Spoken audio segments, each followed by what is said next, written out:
So I've been told by multiple people there has been a YouTube video made about me, and if you've been around, you know your girl's been waiting for that moment. So do you want to breathe heavier?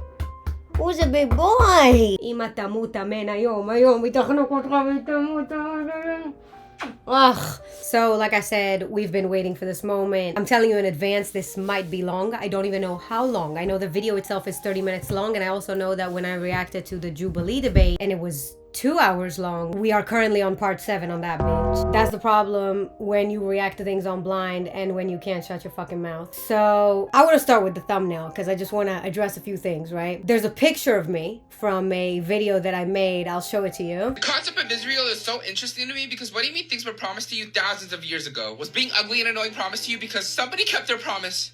Somebody kept their promise. I don't know who or where they are, but they kept their promise. Sometimes words are not necessary. Clearly, self-awareness isn't either. So it starts off with a picture of that video. Gorgeous picture, I appreciate it. Then it says 2.6 million views. The video I just showed you has nowhere near that amount of views, but maybe a different one. And then it says obese Gazans, which facts. And of course, as any manipulative pro-pally would, he puts a picture of a clearly sick child who's very malnourished next to his fat mother.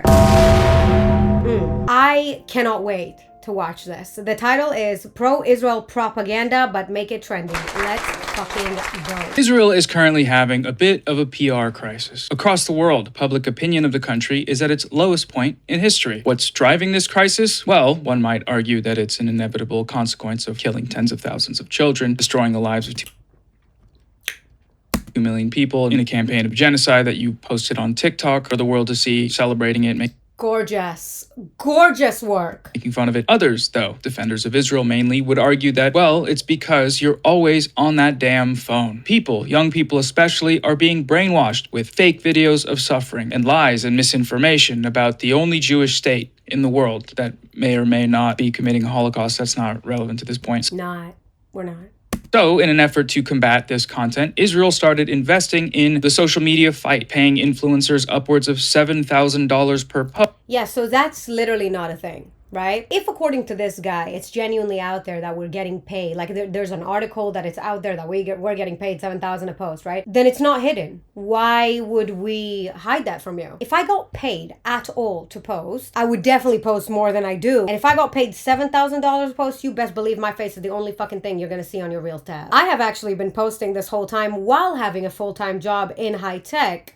I don't know if I can say the same thing about you, sir. And not to mention that if anything does pay off in this space is being pro-Palestinian, not the other way around. If I wanted money, this is not where I would be. And this is what, unfortunately, people don't understand. There is a whole industry, literally industry, so much money, Qatari money, IRGC money, being actually put into these things, into the protests, into the American education system, into influencers. If we did that, you would be pro-Israel, because the truth is in this bitch. Media fight, paying influencers upwards of $7,000 per post to promote the country, to deny its deliberate starvation campaign in Gaza, and lie to allow Israel to keep killing children. The United Nations brings the food here to look like they're actually doing something productive, but they never finish the job, just like your ex. That is true. If you were to look not just on his video, on the United Nations website, on the UNRWA website, it will show you how many aid trucks are going in every day. And this guy is showing you the aid is just sitting there. They're just not distributing it. We have to go over it, obviously, because Hamas tries to funnel weapons in the aid. That's on top of the fact that Hamas gets on top of these trucks and shoots Gazans while stealing the aid. The aid doesn't get to the Palestinian people, and if any of them are starving, you can blame Hamas. Have to use the tools of battle. The weapons change over time, and the most important ones are on social media. Unfortunately, 100% true. And the Qataris and the IRGC know that, and we have been neglecting social media. We don't advocate on social media. We have been actually living in some kind of a bubble while for decades a process of indoctrination of a society has been built against us, and we've just been oblivious to it. We have been sitting here doing nothing. You can call it naive. We were just like, yeah, everything's fine. We're not getting persecuted. Nothing's happening. We're just living our lives here, right? While all of this is happening abroad. So we definitely hopped on that train late. And I do hope that more people start taking the initiative to make content about the truth and about what's going on here. Israelis do speak English. Unfortunately, not a lot of them speak English in a way that the West could understand. And a lot of those that do speak good English just don't do advocacy. They have a job. I think the world has woken up to the Palestinian propaganda. It's not actually thanks to Israelis or pro-Israelis doing advocacy. It's through the Palestinians' own actions or the pro-Palestinians' own actions. So at the end of the day, I just hope you keep acting exactly the way that you are. For them, that didn't seem to help. They recently announced a $730 million investment into online public diplomacy.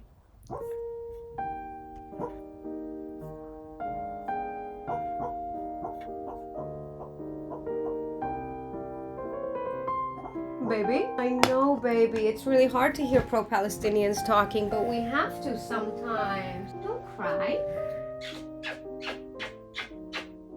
אמא שלך תמות היום, שמעת? היי, חמצן, חמצן, חמצן שלי, חמצן שלי, אולי, תלעוק yeah, the advocacy office is reopening. However, I don't think it will work. I just don't think they have it in them. It's kind of like letting your mom film a TikTok. I don't think it's going to work, but either way. For the year of 2026 alone, and I'm sure this will work, definitely. Just $1 more billion. Keep throwing money at it. Everyone will forget what you did. But until all that money is spent, how is Israel going to defend itself? Enter Mia Talias. Mia... That's me. Is an Israeli social media influencer with 140,000 followers on Instagram. It's actually insane, you know. We just hit 100,000 and now it's at 145. And I think that is very telling on the world waking up. I genuinely do. And almost 200,000 YouTube subscribers. Her videos... No.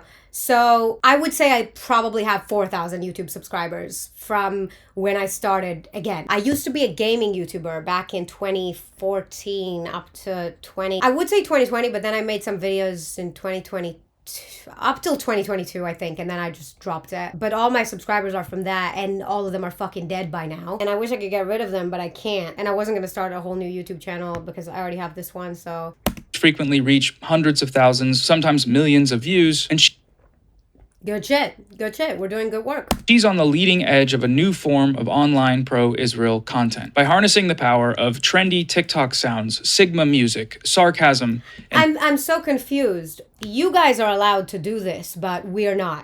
It is pretty funny, and I'm gonna say this. I think in the pro-Israel space, there is nobody that does it the way that I do. There's a reason I have the blueprint in my bio. My content is very me. Right? I make content that I would want to watch. There is a lot of pro-Israel content that I'm watching and I'm like, what the fuck are y'all doing? Like, genuinely. And I think it hit. I think the reason he's chosen to make a video about me is because when somebody finally is able to speak to the general public in a way that they can hear and want to interact, that's a big no-no. Gotta call it out, gotta flag her. Israel content. By harnessing the power of trendy TikTok sounds, Sigma music. Harnessing the power. Or of trendy TikTok sounds, Sigma music, sarcasm. That's just me, bro. Harnessing the power of sarcasm. See, if I could pay an editor, he would do some like supervillain shit around me right now. That would be great. And bangs, she's out to say... And bangs. I'm harnessing the power of bangs, y'all. Sarcasm and bangs, it looks so good. She's out to save Israel from the world's ire in a manner that's a little more palatable for a young... Yeah, I will talk to you later. I'll call you when I'm done. I'm just recording this YouTube video. Okay. Do you want to say hi to the pro-pally that I'm recording for? Who? I'm recording the YouTube video of the guy, you know, the guy who made a YouTube video about me, the pro-pally. Who? I haven't even told you about this. So I'm recording that now. Who? Some fucking guy, I don't know. Noah Samson. Let me say hi. Okay. Jewish Jess wants to say hi.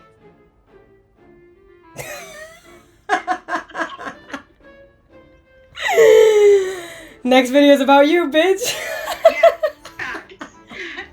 It's like we've been there, done that already. I'm used to it. Bring it. Oh, I'm dying. Okay, I'll call you back. Yalla. Okay. Bye. Stupid. Hold on. I need to rewind.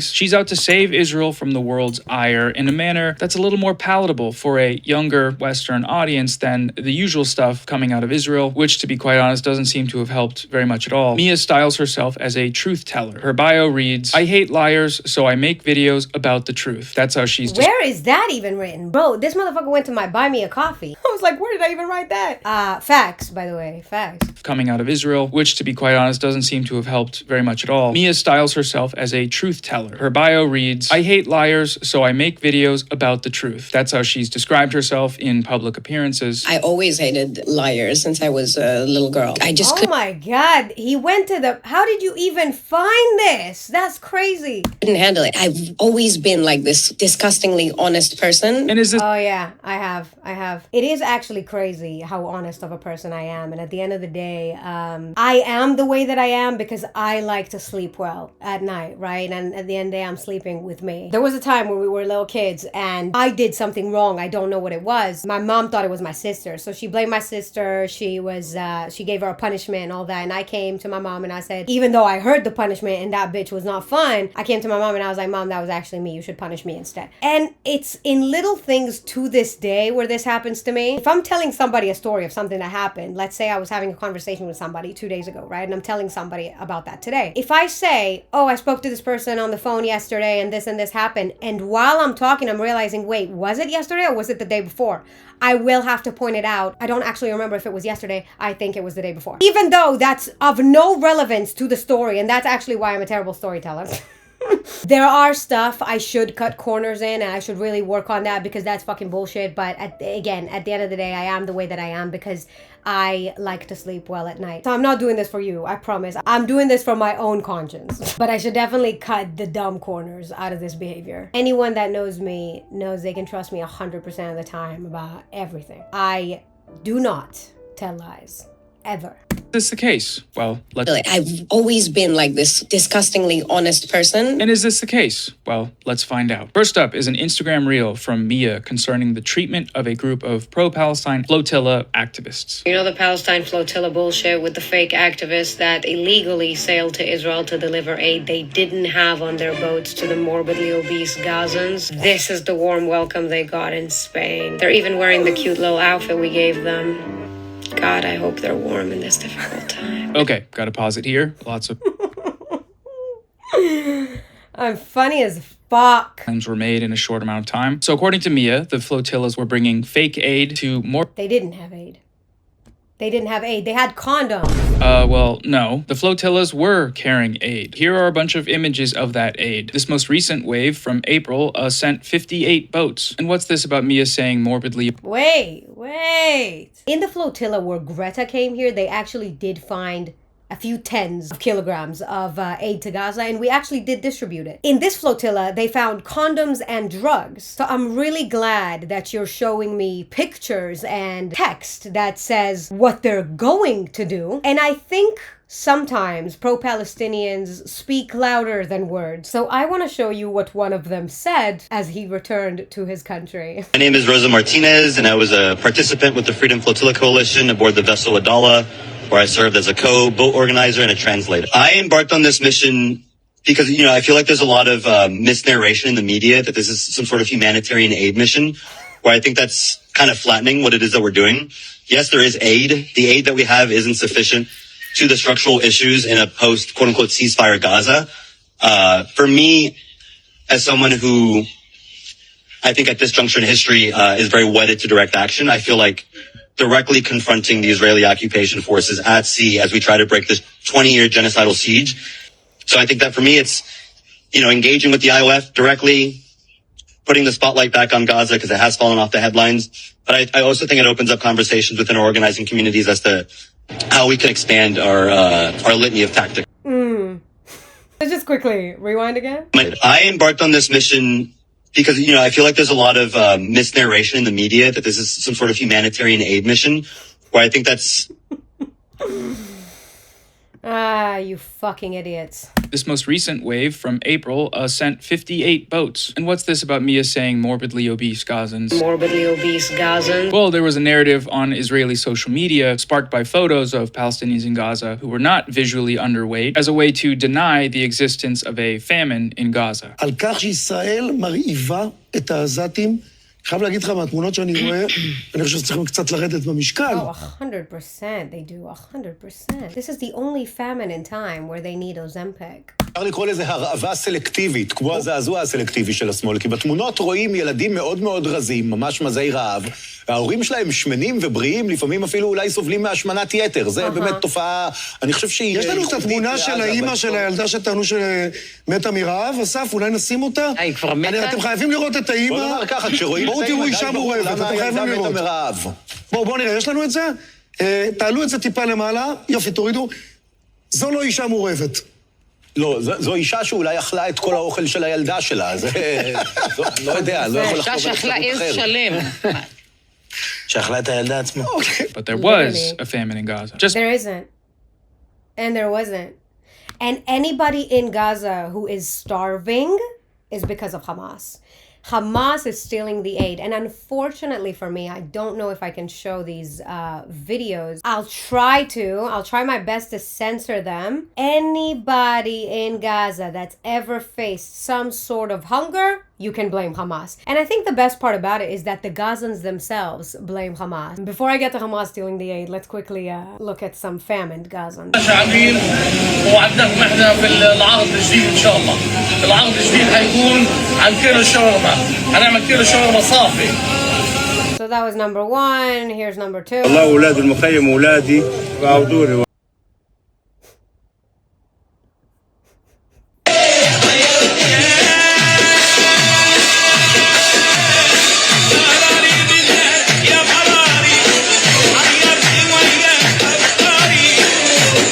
Don't get it wrong, I'm happy that they're fat. It's good. But just don't lie that you're starving, you know? السكر ب 40 يا حاج. عاملين انتهى يابا. ب 40 قولوا السكر. انتهى وقت عين الرجاله حراميه السكر ب 40 يابا. A narrative being displayed on Israeli social media. أنا هيما بربخ من سكان مدينة غزة. لازم تسمعني أنت اللي بتشاهد الفيديو. لازم تسمعني يا أخي. إحنا قاعدين بنموت من الجوع. He's been starving since breakfast. Oh my god, this story as well, where they were like, look at the starving Gazans. They did a whole report on him, and then the background comes out. The people that are next to him. Fucking hilarious. Hilarious. This is Hamas members eating in the tunnels, by the way. Because again, all the aid goes to Hamas. I said it once, I'll say it again. There are people in Gaza that are hungry. Is it because not enough aid is coming in? Absolutely not. Enough aid is coming in, more than enough aid. A disgusting amount of aid is coming in. And all of it goes directly to Hamas. So now I'm going to show you exactly how that happens. You hear the gunshots?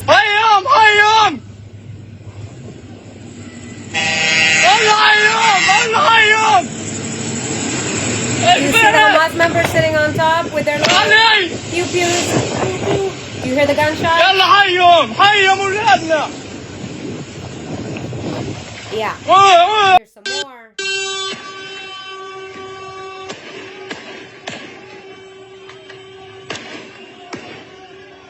Who are they shooting?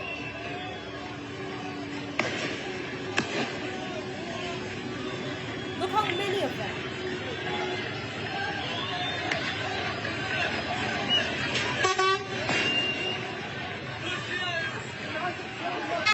You don't give a flying fuck about fucking Gazans. Here's a video of Hamas members setting up mortars with, what's that? Yeah. Here is some more Hamas aid takeovers. And here's a Gazan complaining there is too much food in Gaza. فقط شغلات الأكل وبكثرة. عندنا أندومي وعندنا كولا وعندنا شغلات يعني بشكل غريب عجيب. لكن تعال الشغلات الأساسية اللي الناس محتاجاها عشان ترجع تعيد بناء الحياة ما دخلوهاش لحد اللحظة. And watch this one. الجايات يا الربع أكثر من الرايحات. الجايات أكثر من الرايحات. صلاح اكرمهم اطعمهم وش ودكم من I am so sick and tired of your fucking bullshit, I swear. And when Hamas does actually distribute aid to the Gazans, the aid that's supposed to be free, they charge them money for it. Now, when Israel actually takes over areas, the Gazans have praised Israel because the prices of the food have dropped. كيلو الشمام 4 شيكل. البطاطا هذا أسعار أول مرة نسمعها من بداية الحرب. الأربعة ب100 3 ب10. هذا أسعار أول مرة نسمعها من بداية الحرب. هذا طبعا بعد ما سكر معبر رفح المذل المقرف اللي كانوا يستغلونه من خلاله. هذا البضاعة اللي جاية اللي بتراب المصاري جاية من عند المعبر اللي بتحارب فيه، اللي بتحارب في مصر ما بدها ينفتح، لا هو ولا حماس بدهم ينفتح، بدهم يضلهم ينصبوا فينا وينهبوا فينا ونصف دمنا. الناس الحين قادرة تاكل، قادرة تشرب، زمان ما كانش تقدر تشتري كيلو واحد، بدك ميزانية وقرض عشان تقدر تشتري كان زمان. معبر رفح ما بدنا اياه، الله يلعن ويلعن البلاد اللي يفتحوا، خلينا مع الناس هذه نعرف ناكل ونشرب. And meanwhile in the West, Rafah is closed, Israel closed Rafah. Look at this. 55 شاحنة دخلت بس من عند اليهود. كل الأسعار نزلت صارت. By the way, please take note of how he's calling us the Yahud, right? The Jews. Because in Gaza, they're not afraid to say the Jews. It's only in the West where they try to say Zionists. But watch him saying how the prices have dropped since Israel has taken over. 55 شاحنة دخلت بس من عند اليهود. كل الأسعار نزلت صارت في الأرض. والبضاعة اتملت. كل البضاعة الفخمة اتملت. في حين إنه كان يدخل من 700 ل 1000 شاحنة من بين حماس ومصريين. سبحان الله سبحان الله. 55 نزلت كل الأسعار بتاعت اليهود والكفرة. بس 700 شاحنة وال1000 شاحنة كانت تدخل من عند المصريين رفعت الأسعار. سبحان الله تطير وهي ميتة. Again, at the end of the day, ain't no fuck ass from the West gonna tell me what's happening 2 hours away from my house. When I know people who served in Gaza, when all of us have been in the IDF, when I know a man who personally stopped one of the fucking flotillas, like I know you're not talking to me through your YouTube video. Like, I know you will never know the Gazans or the Palestinians the way that we know the Gazans and the Palestinians, or the Middle East the way I know the Middle East. So I'll be damned before you sit here and tell me what's happening in my country. More aid taking over.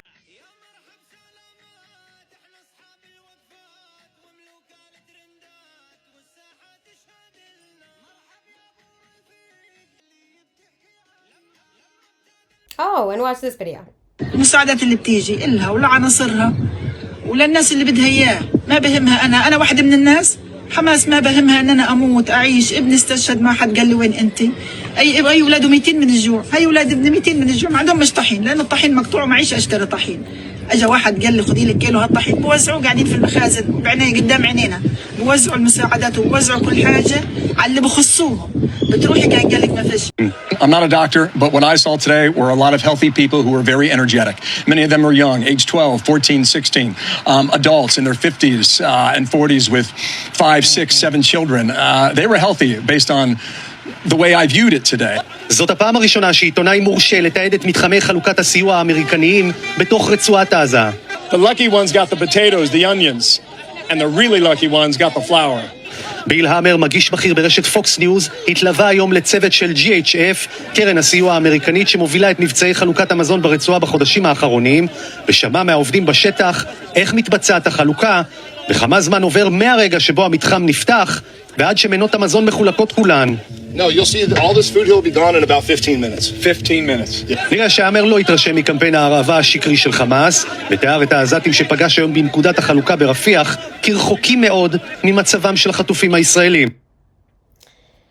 Yeah.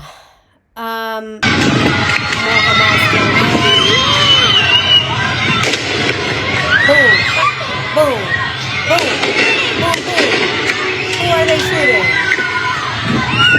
Yeah, you don't give a flying shit.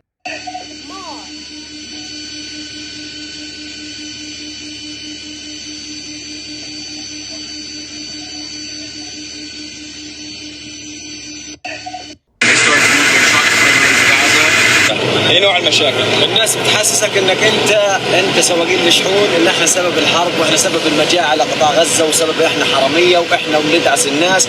معنا فيديوهات انه الناس هي اللي بتسبب المشاكل اللي بيعملوا ايه؟ بيركبوا فوق السياره على الشبك من قدام، بغطي 1000 واحد، بغطي القزاز، بخليش السواق ما يشوفش ولا حاجه. عايز اسالكم انت شخصيا اتعرضت لاي هجوم لما تدخل جوه؟ مره في شحن مبين انه في اطلاق نار كده بتقدر تصور. كان في طلق نار على الشحنه؟ في اطلاق نار في الشحن. لكن انتوا لما بيدخلوا عليكم بيهجموا على العربيه كلها وما بتشوفش حاجه. بشوفش ولا حاجه. احنا كمان مش على الحمل، ياخذ الحمل في داهيه. معاهم قرص مفاتيح، بيخلعوا الجيه بتاعت الصناديق، الابواب بتاعتنا بكسروا ابوابنا، بده يضرب السواق. طبعا في اسرى. And just quickly, if you could tell me what the fuck is this?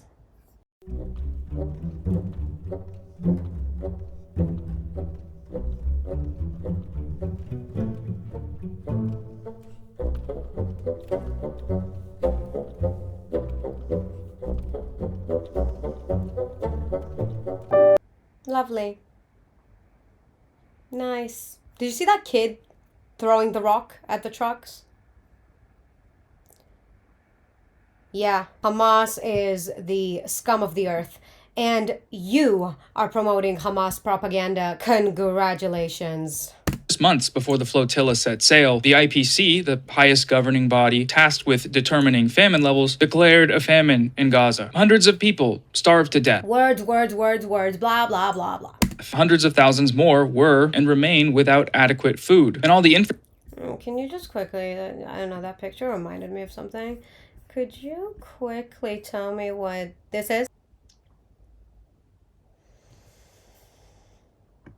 I am so tired of these pro-Palestinian Westerners, I swear to Allah. To death. Hundreds of thousands more were and remain without adequate food. And all the infrastructure for internal food production, like farms and fisheries, has been destroyed by Israel. Oops! Don't start a war with us!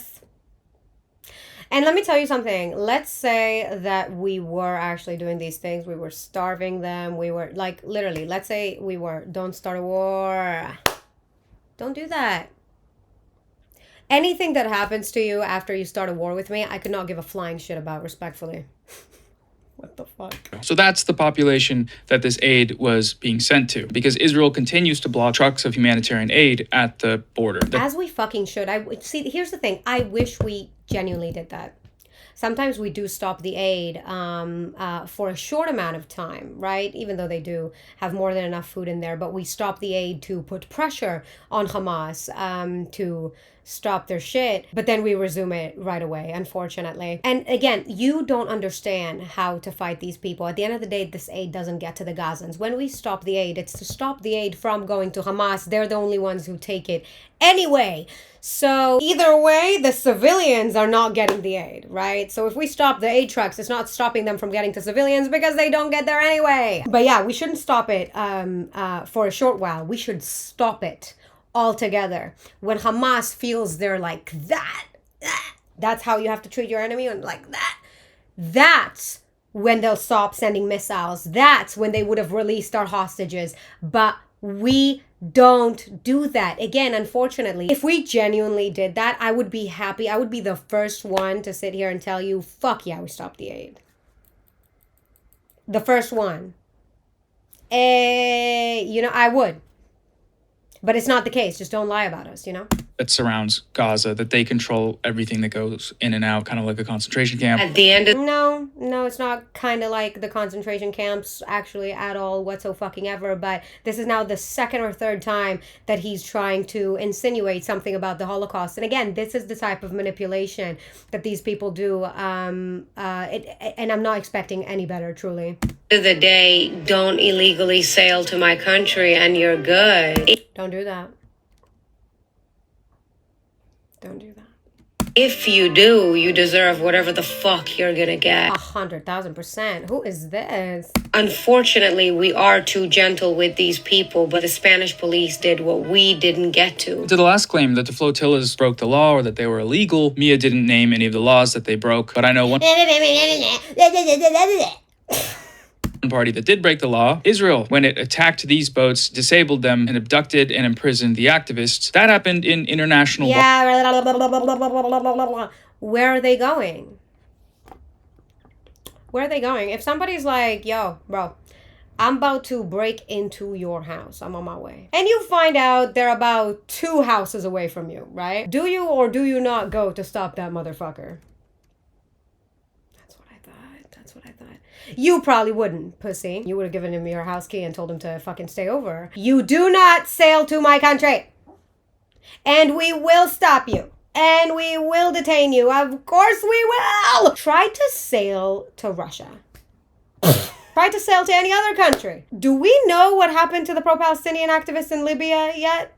It's been a month. There's a reason they don't sail to any other country and they come here, because they know when they get here, they're gonna get some nice sandwiches, some water. They can do some cartwheels in the boat of the IDF, taking them to Israel, and then they get a ticket to fly back to their home country safe and sound after they pretended to do anything for the Gazans while changing nothing on the field. At the end of the day, like the pro-Palestinian activists said, they come here for PR. Waters outside of Greece. That's illegal. And that's why people were calling it kidnapping, because it was. Kidnapping. And again, genocide, apartheid, famine, kidnapping, Holocaust, they are minimizing these words by misusing them. This is not kidnapping. Again, Israel seems to be the only country that kidnaps people so we can kick them the fuck back to the country that they came from. That is now the new definition of kidnapping. Please take note. You know how the whole world lost their shit when they saw the video Ben Gvir released of one of our officers tackling one of these fake activists to the floor when she yelled "Free Palestine"? Everyone was mortified because we had them lay on the floor and listen to our beautiful anthem. Looking at the videos from Spain, I bet they missed that. The last thing she says there, looking at the videos from Spain, I bet they missed that. What is she referring to? Well, she's referring to the activists' time imprisoned in Israel, where they were tortured and raped. Punch.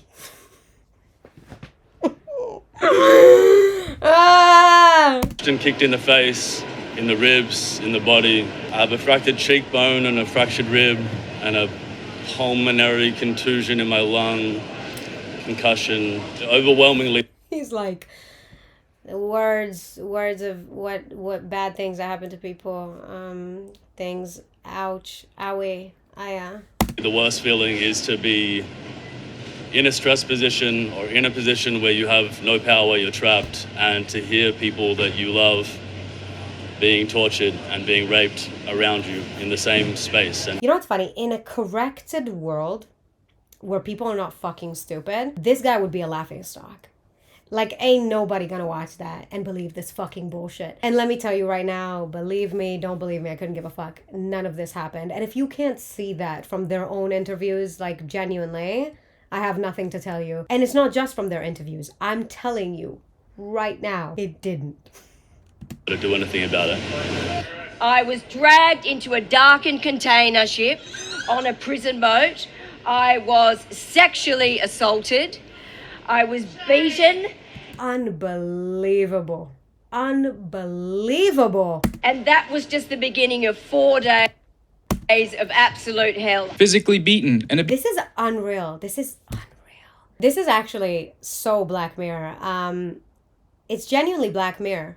We are living in a Black Mirror, not even an episode, a series. Like the whole season. What the fuck?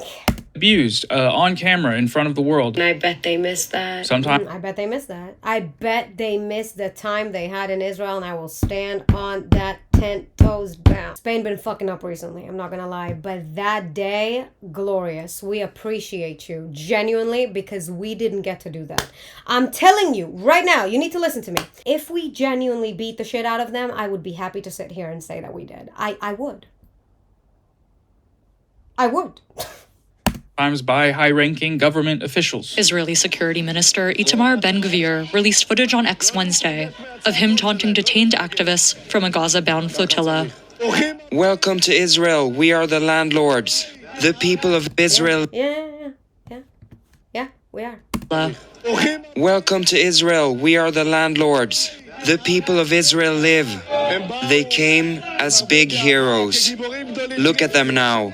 Not heroes, not anything. The videos sparked widespread international condemnation. Mia did actually have an issue with that, though, but for reasons other than what you might expect. Do I think Ben-Gvir posting that was a smart idea? Absolutely not. Do I think that he thought about anybody but himself posting that? Absolutely not. It was bad PR for Israel, and it gave them exactly what they wanted coming here. A PR stunt. But then again, we're damned if we do and damned if we don't. So Mia's problem with Ben... This is the only problem I have here. He gave them what they wanted. I don't have a problem with him posting that. Nothing happened in that video. Even the nothing that happened, they managed to turn into something because this is what they came here for. That is my only problem, that he gave them what they wanted. Ben-Gvir isn't that he abused these hostages, it's that he abused these hostages. Ugh, so disingenuous. He abused them in front of the cameras. Doesn't seem No, that's not my problem. Don't twist my words. My problem is that he gave them what they wanted. I know we're not twisting what I said. To have an issue with what's happening here. I mean, she kind of likes it seems like, based on how Oh, no, I wish we did worse. I wish we did worse. You need to understand that what you saw in his video is literally what happened, and that's it. Again, Spanish police, top tier.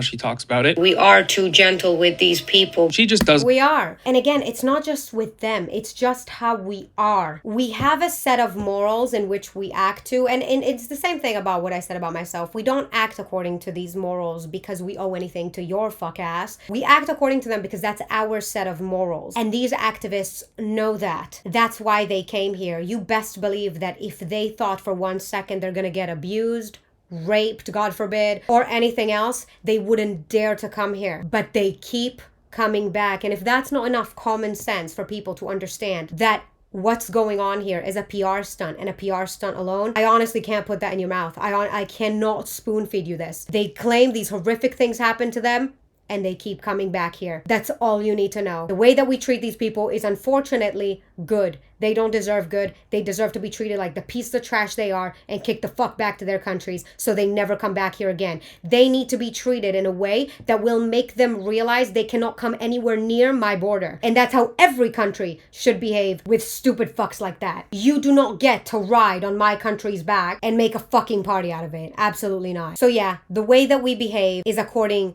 to our set of morals, and anybody that acts against those morals, whether it's the police or the IDF, not only gets a condemnation but gets put in prison. Even if it's something like desecrating the statue of Jesus, for example, which an IDF soldier did and filmed himself, or a soldier that uses excessive force, or a soldier that does something that they shouldn't. These individual cases, we pluck them out, we put them in prison. That's how we are. And again, unfortunately, the way that we behave among ourselves is not the way that we should behave with these people or with the Islamists that we're fighting. They don't speak that language. If I speak to you in Hebrew right now, you wouldn't understand me. So I'm speaking to you in English. They need to be spoken to in a language that they understand. And our morals and our values that we apply to ourselves, within ourselves, and the high standard that we keep to ourselves do not hold with these people.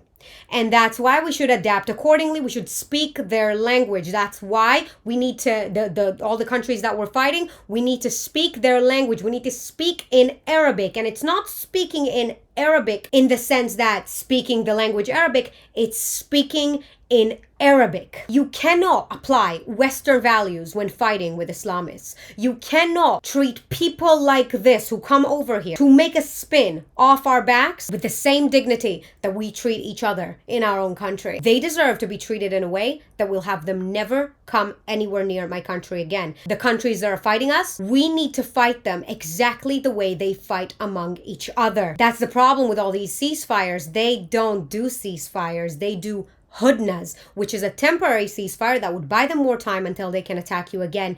They don't speak peace deals, ceasefires. They speak you kill me or I kill you. And the minute our government wakes up to that, nobody's gonna fuck with us. And like I said, we're damned if we do, damned if we don't. So might as well. Right? Doesn't want the world to see because she knows how bad it looks. It's making her job a lot harder. Wait, oh my God, I yapped for too long. Hold on a second, let's rewind. It seems like, based on how she talks about it. We are too gentle with these people. She just doesn't want the world to see because she knows how bad it looks. It's making her job a lot harder. The annoying thing. My job. I wish this was my fucking job. I wish I got paid to sit here and fucking do this. That is a dream.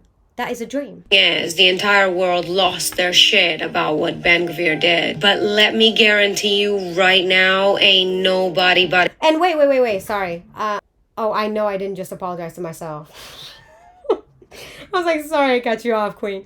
I don't know what he means when he's saying it's making my job easier, but I obviously referred to the, like, this is my job. But I think he means my job in, like, talking about it, like it's making it more difficult for me. No, the fuck it wouldn't. I would admit it to you.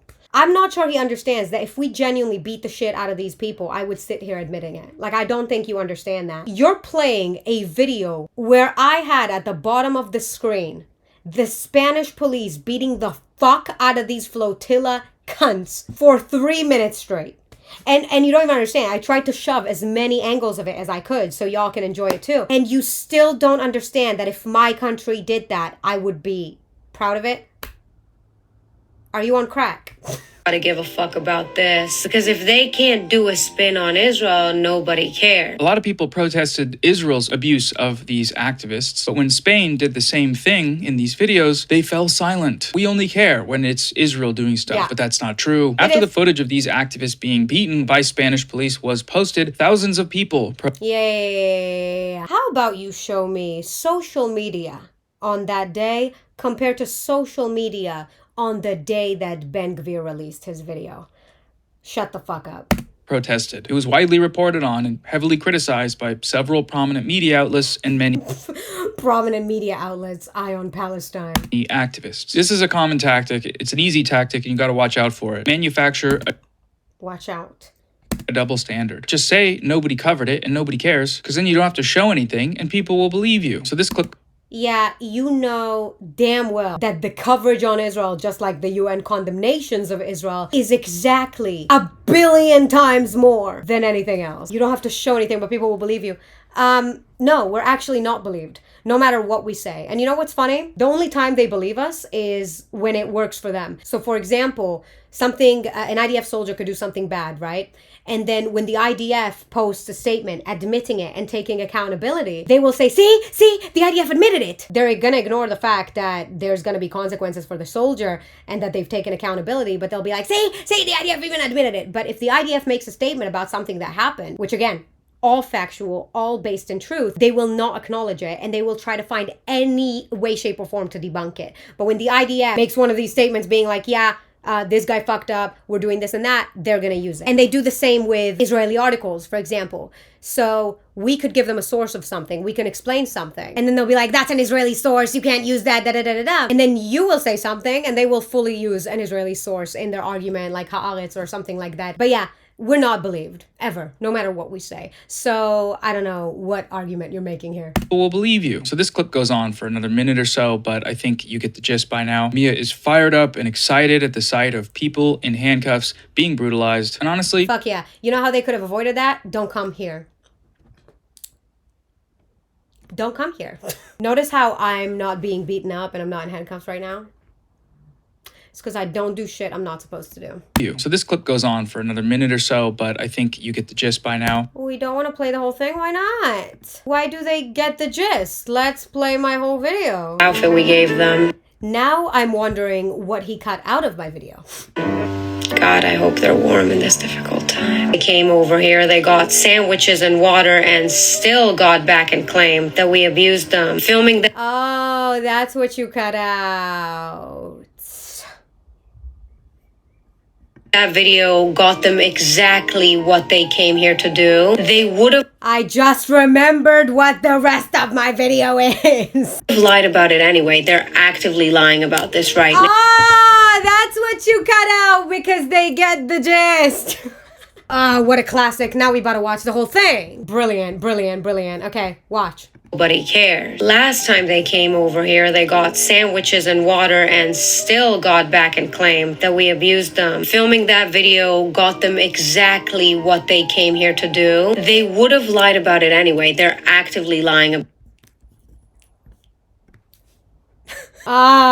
This is hilarious. That's what he cut out. Watch the rest. The video got them exactly what they came here to do. They would have lied about it anyway. They're actively lying about this right now. This is all coordinated, all paid for, and in full collaboration with the terrorist organizations that we fight against. I think people who are actually sane understand who these activists are, which is actors. Really bad ones who don't give a fuck about anybody but themselves. They don't care about countries with actual conflicts. They don't care about real genocides. And they don't actually give a fuck about the Palestinians either. There's a reason you don't see these people sailing to places where there's actual atrocities. Because if they do, they know they're fucking cooked. They come to Israel because they know this is the only place where they're actually going to make it out alive and potentially with sandwiches to go. In the previous flotilla, like 2 weeks ago, these motherfuckers were literally hanging out doing cartwheels. They're not suffering. They're not being abused. And once you realize that this is all meticulously planned to make Israel look bad, you'll understand everything you need to know about this movement. Israel is quite literally being accused of kidnapping these people. I guess we changed the definition of kidnapping, because what Israel is doing is kidnapping these people just so they can deport them the fuck back to where they came from as soon as possible. Exhausting. You people are fucking exhausting. Why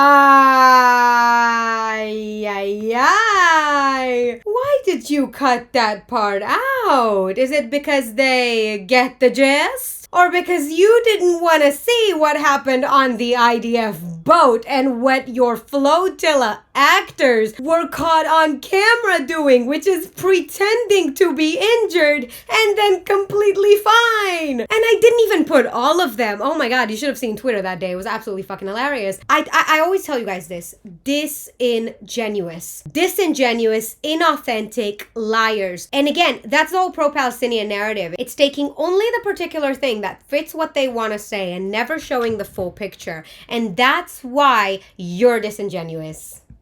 This clip goes on for another minute or so, but I think you get the gist by now. You get the gist by now? I love this. All right, let's look at another video here. This one is Talia's reaction to another influencer. Talia's reaction? Why you calling me by my last name? Mia Khalifa, speaking about Israel's April 8th attacks in Lebanon. During these attacks, Israel fired over 100 airstrikes across Lebanon in just 10 minutes, killing people in Israel's most intense bombing of Lebanon in over 50 years. Incredible. So you know how that wouldn't happen if Hezbollah wasn't there? Yes, Israel has been bombing Lebanon on and off for over 50 years. But it's almost like Hezbollah attacked us ever since then. It's almost like we attack them every time they attack us. Again, I'm gonna say this. I've said this before. Notice how Israel doesn't bomb Egypt or Jordan. Maybe it's because they don't attack us. Consider that. But I digress. Today has been one of... Why are you digressing? What happened? Israel has been bombing Lebanon on and off for over 50 years. They haven't been bombing us, right? It's one-sided. Everything is one-sided. It's not like if you were to go to Google right now, you're gonna find out that they started every single, not even war, every single conflict that we had, whether it was even 2 weeks of bombing.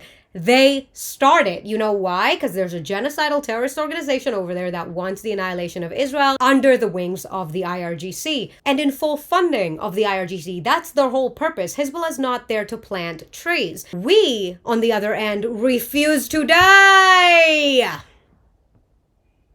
And if you bomb me and you think I'm not gonna bomb you, you got me fucked up. But I digress. Today has been one of the hardest things to watch in a really long time on social media, and that's saying something because we've watched a genocide play out before our eyes for decades, but even more so in the last This is a full YouTube video, by the way. I made a full YouTube video about this. 3-4 years. Fuck. Israel must be really unsuccessful at genocide, innit? How are you guys going to acknowledge that we are one of the strongest militaries in the world while simultaneously thinking we're so shit at the objective that you think that we have? If we wanted to commit genocide / wipe Gaza out / wipe all the Palestinians off the face of the planet, we would have done it in one afternoon. Do you seriously think our objective is wiping off all the civilians and we're that bad at it? So before even getting to Lebanon, Talia starts out by denying. Why are you calling me Talias, bro? Her chosen method for this genocide denial is to strawman the definition of genocide so that Israel can be absolved. But the actual legal definition Cookie's so cute at the... Do you see her? Just got distracted. I was like, why is she so blurry? of genocide does not require a population to be completely wiped out. Reading from the legal definition, any of the following acts which committed with intent to destroy, in whole or in part, a national, ethnical, racial, or religious Yes, that is the definition of genocide. And? group as such, in whole or in part. That's the thing people who defend Israel seem to just selectively No, we very much remember it, and it's not a genocide. not read, because setting the bar for genocide at 100% of the population killed would... So, before we go on, I want you to see how he's completely manipulated what I said in order to make his point. Terrorists in the world, while simultaneously thinking we're so shit at the objective that you think that we have. If we wanted to commit genocide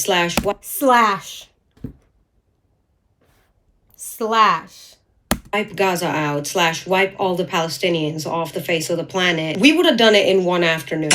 Do you see? Watch. Seriously think our objective is wiping off all the civilians and we're that bad at it? So when I've made my point, I've moved to a different point, saying that if we wanted to wipe all the Palestinians out, we would have done it. Because that's what they claim we are trying to do.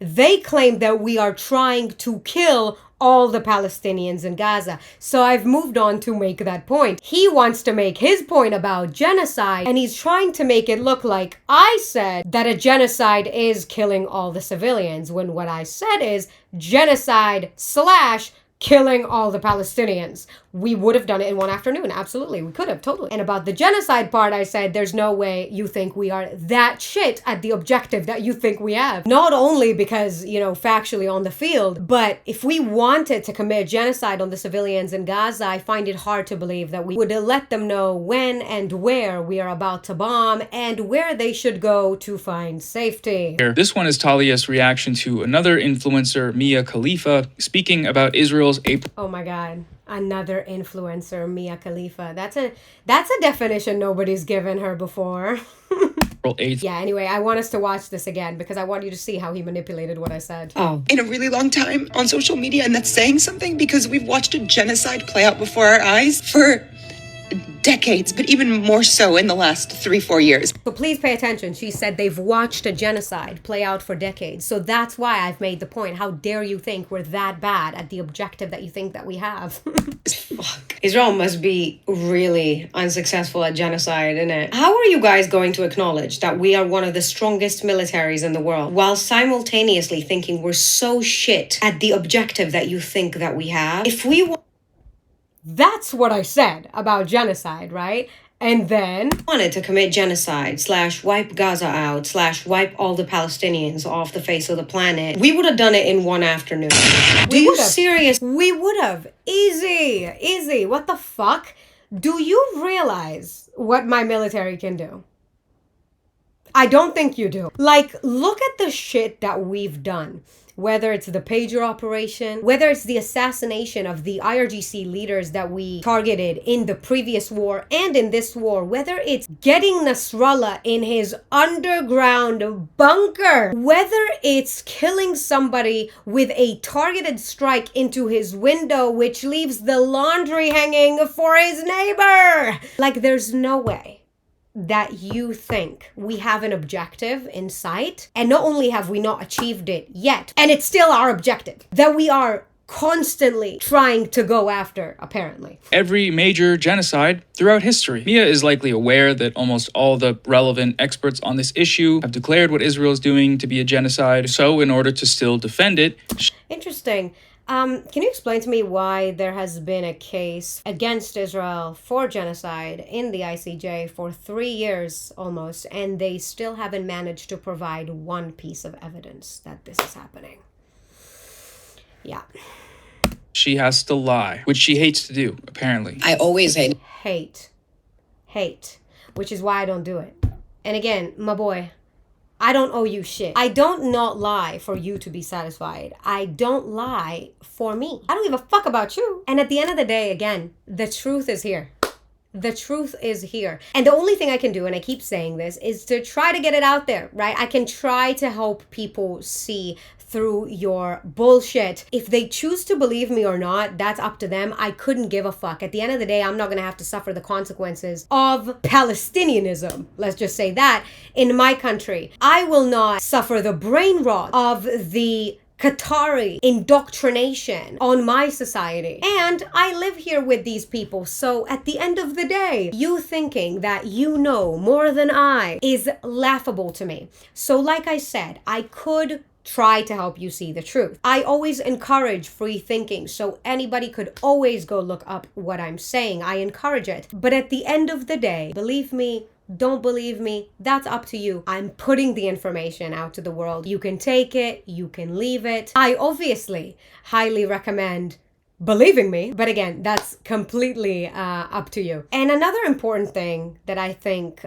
you need to remember is that the truth usually isn't what's shoved in your face. It's something that you have to seek and look more deeper into. And that's the pro-Israel side. They can keep lying about how we control the media, we do this, propaganda, 7,000. Again, this is all a distraction from what's actually going on. At the end of the day, to find the pro-Israeli side, you really have to dig deep. You really have to try to find it. And again, on TikTok, every time these people can shit out of their mouth, the amount of bullshit and lies that I've seen in the past 3 years is unbelievable. Almost 3 years. And they will shit out of their mouth. They will lie about us and it will rank millions of views. At the end of the day, there's something being pushed, severely being pushed, and in contrary of everything that they actually say, at the end of the day, you will have to look deep to find the pro-Israeli side. It is what it is. Liars since I was a little girl. The odd thing here is that Khalifa's video isn't even about Gaza. It's about Lebanon. But something about hearing that word genocide really set Talias off. So let's let...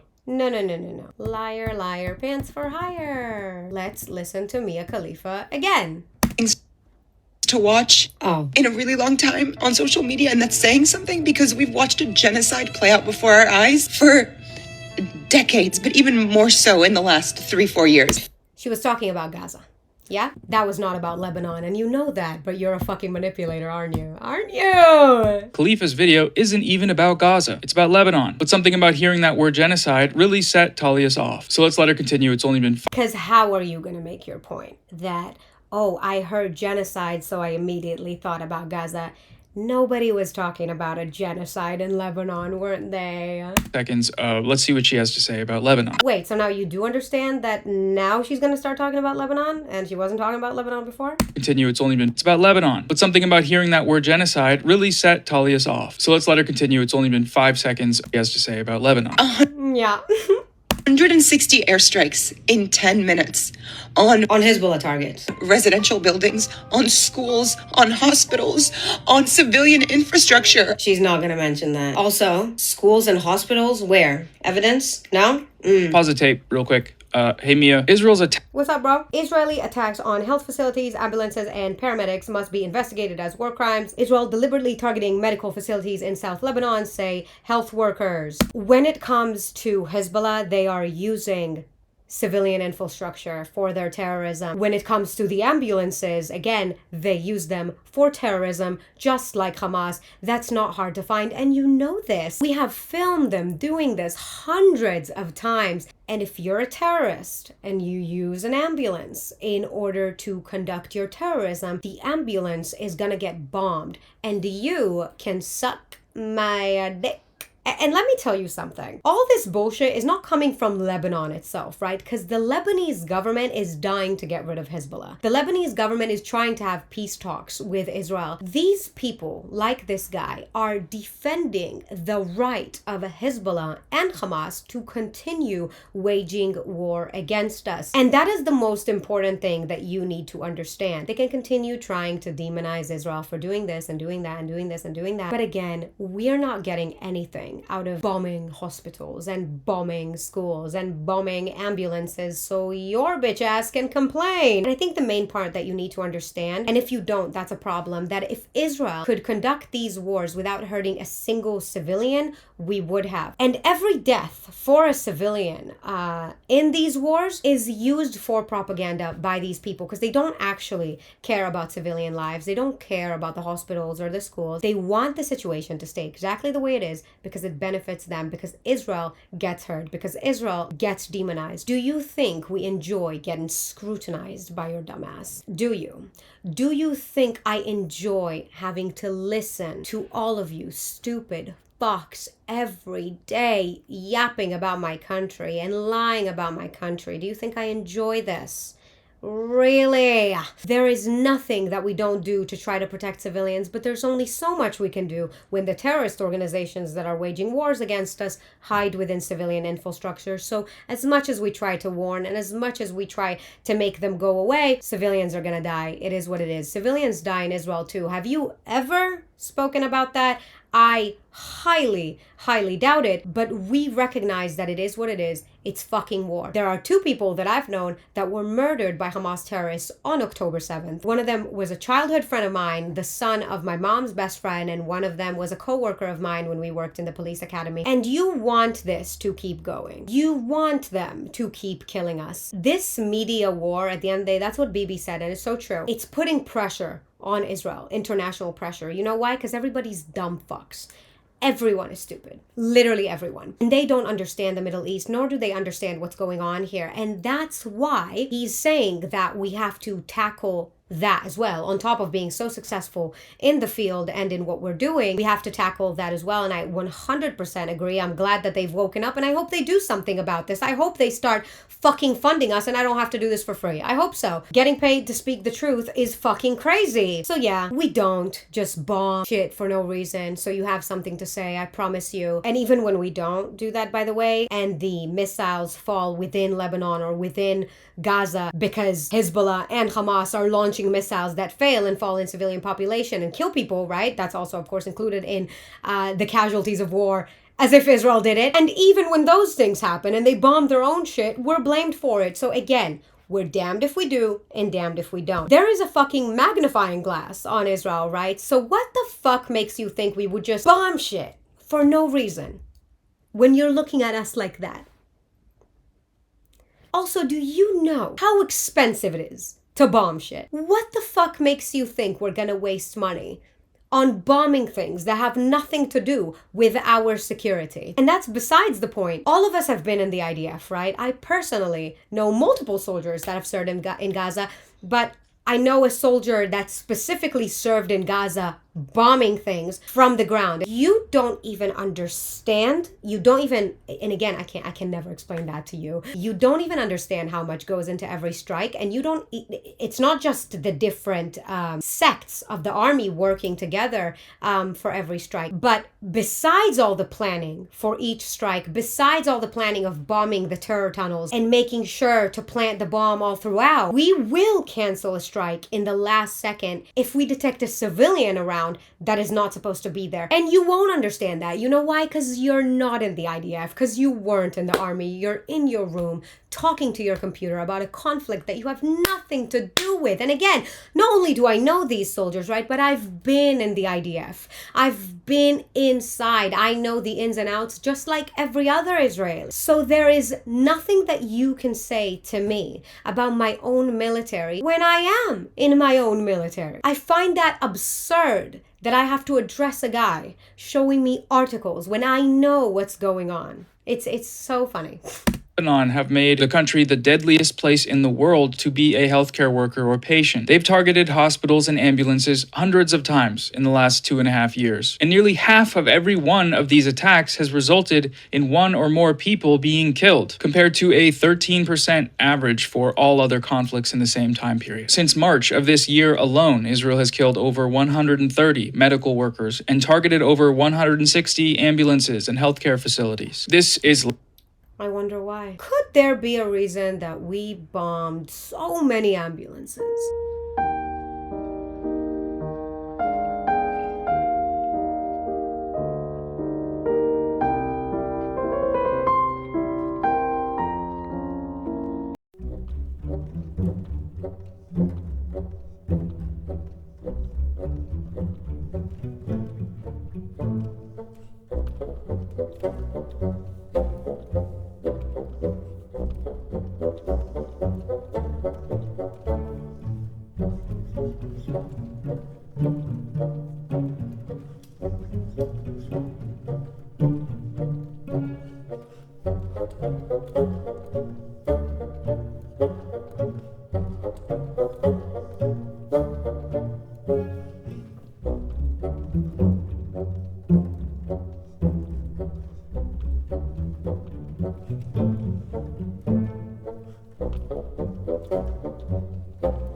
על הפתוחות כמו שאפשר לראות, יש פה 4 מרגמות 60 מילימטר שיורים על הצפון ועוד מטען קלימגור שהיה מוכן לפתוח עמדת מטענים בשטח הסמוך. Again, they're going to acknowledge that we are an incredible military. They are. But they are going to act like we just bomb everything for no reason, right? And again, hospitals in Israel have been bombed multiple times by the terrorist organizations that we are fighting, and I won't see you talking about that.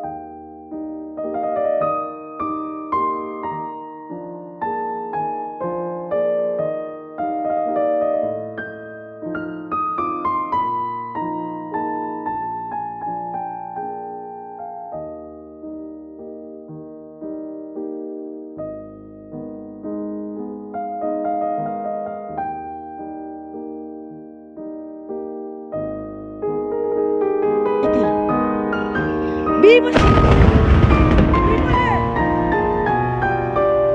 הלך סורוקה, בראש שלי אמא שלי הלך סורוקה.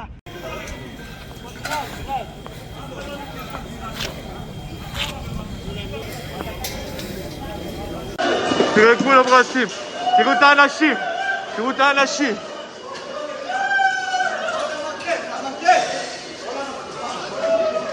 תראו, פה נפל הטיל.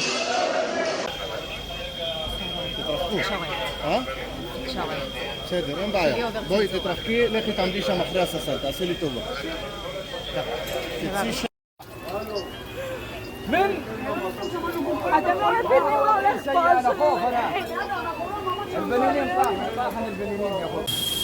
אימא'לה, מה קורה בסורוקה? טירוף מוחלט. הכל שבור. זה לא אמיתי מה קורה פה. הכל שבור. כל סורוקה. כל המיון.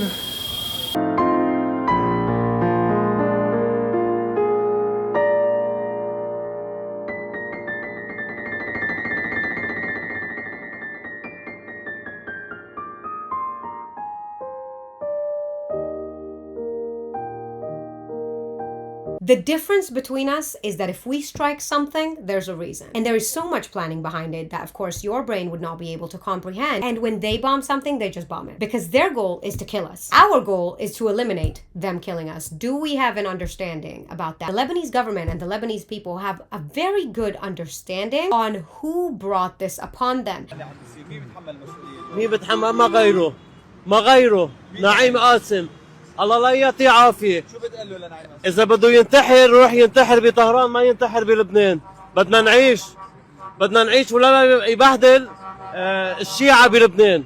الشيعة بلبنان أخواننا، هو مبهدلهم. إلى مزبلة التاريخ. رأيك على اللي عم بيصير؟ عم بيقولوا الضاحية حتصير مثل خان يونس.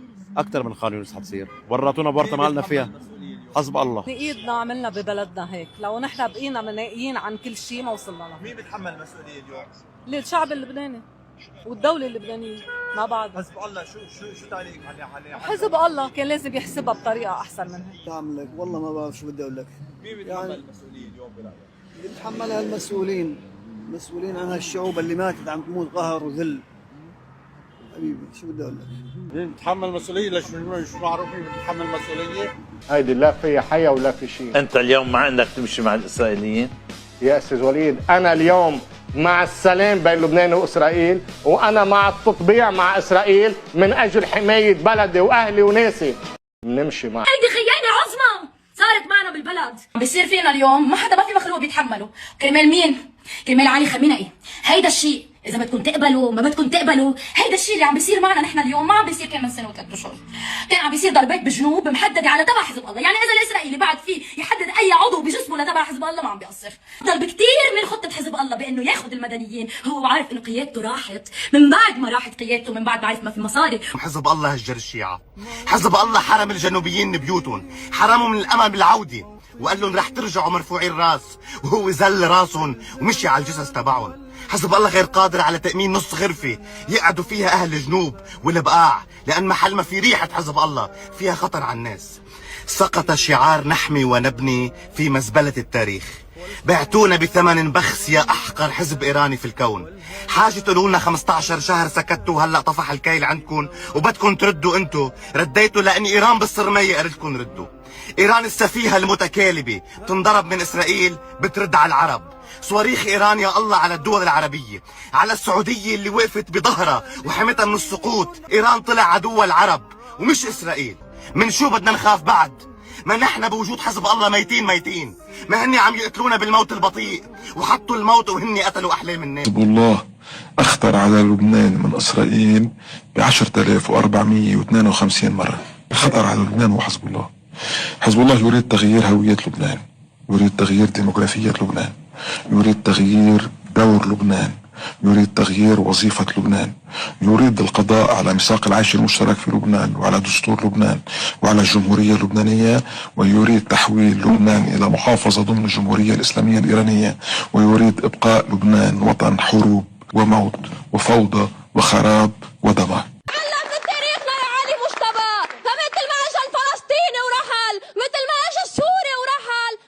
سترحلون وبالترحيل ليس الرحيل، وبوعدك انه رح نبكيك دموع الفرح مثل ما هاطل الدموع اهل الشام واهل دمشق. بوعدك انه رح نغني باعلى صوت يرحلون ونبقى والارض لنا ستبقى. تعلم التاريخ. ان شاء الله سلام، ان شاء الله، وبحس في سلام. انا بحس ايه بصير بدور سيارة بننزل نسهر باسرائيل. بيتغير كل شيء، ايش ما كان بيتغير، ما تصدق. ايه بتصير، لا ما بتصير. شو بيتغير؟ بتعتبري حنرتاح؟ انه مش احلى من العنف والحرب والهيدا. خي للبلد هون ولا هداك؟ ليش لا؟ يعني بكفي بقى والله. من اي منطقه حضرتك؟ نحن نبطيه. ان شاء الله اما نخلص تعبنا على لازم يوصلوا. ليش خلينا يتفاوضوا ويحكوا مع بعض ويحلوا الامور، مش احنا ان شاء الله يصير اتفاق ويصير لبنان منعزل عن المشاكل اللي عم تصير. بعد في خطوة تصعيدية زيادة فينا نعملها في حال إيران ما لبت، هو موضوع تجميد العلاقات بين لبنان وإيران، يلي هو كمان حق وشرع لنا، لأنه الجماعة عم بيزرعوا عنا سم. بتصور لو الجيش الإسرائيلي ما كان عطى علم مسبق بالمناطق يلي بدها تنقصف، قديش عدد الضحايا الأبرياء كانوا ضرب 100. ما رح اقول لك انه الحروب فيها شيء انساني، بس على القليله لما بيحسبوا حساب الضحايا والابرياء يعني هيدي شغله نوعا ما بتطمن. والا كنا اليوم بدل 2000 قتيل او ما بعرف كم. لا انه هلا يعني عم بحكي اخر مرحله عم بيقولوا تقريبا في شيء 2000 قتيل. كانوا 100,000 كانوا معناتها من ناحيه ثانيه انه دولة اسرائيل مش هدفها تقتل لبنانية شيعة. لو بدها تنهي الشيعة ما كانت تعطي خبر ولا تعطي علم، كانت بتخبط وبتنزل هالبنيات بما موجود فيها. ما بتمحي شيء؟ قل له اي جابك على البلد، هين بقول لك ايه؟ فك عن يحل عن سمانا بقى، لانه اللي فينا مكفينا يفلوا عنا، يريحونا ويفلوا عنا. وقف، خلي هالشباب تعيش بقى تشوف مستقبلها، لانه شيء ببكي وصرنا يعني شيء مؤسف جدا الزمن والايام اللي نحن هلا عم نعيشها. خلي هالعالم ترتاح، خلي شعبه يرتاح، وخلي يحس بشعبه بقى، لانه بحس انه هو ممثل من الدرجه اللي كثير برو الزلمه، فعم يمثل على شعبه وعم يدعي انه هو بيحبهم. لو بيحبهم ما كان عم يتصرف هيك. فبس هذا اللي فيني اقول له اياه. ما فيني اقول له شيء، واحد مضروب، شو بدك تقول له؟ شو بدي اقول له؟ سبحان الله غلط، واللي بغلط بيدفع ثمن.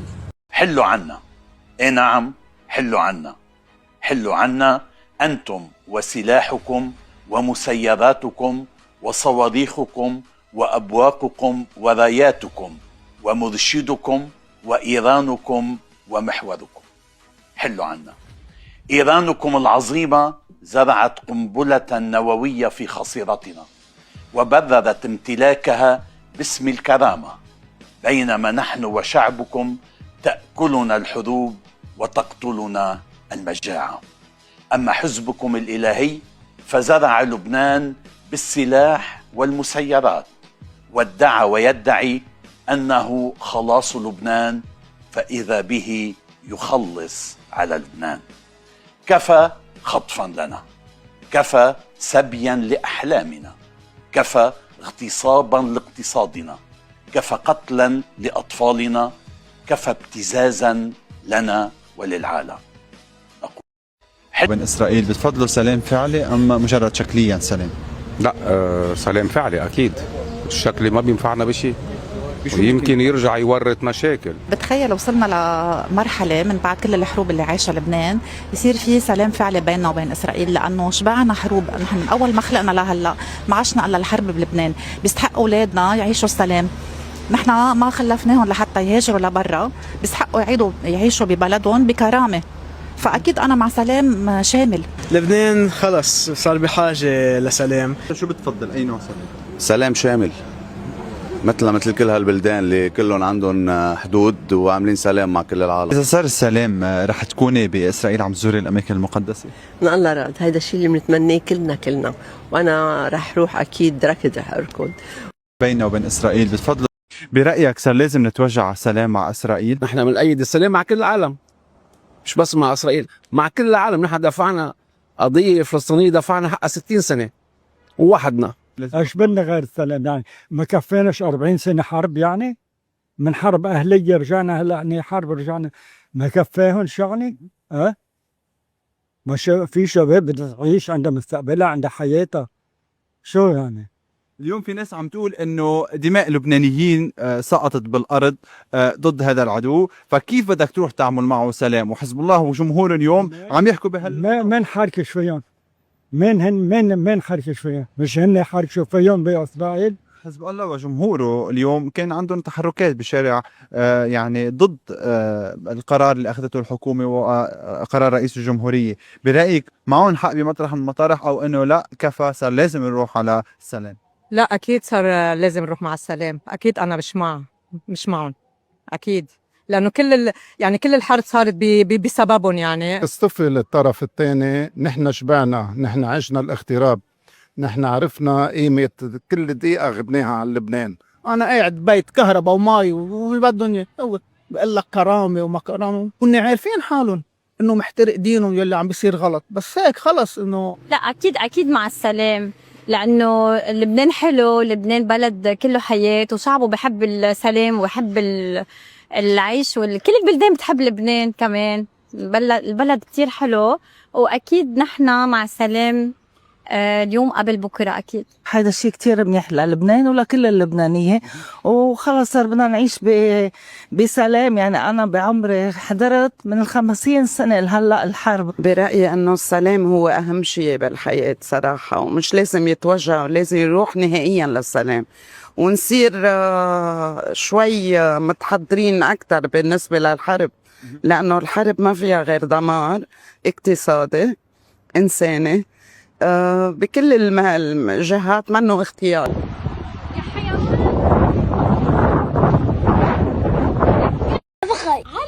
علي درويش تلميذ الحرب. نعم. بدي اسالك كم سؤال، اوكي؟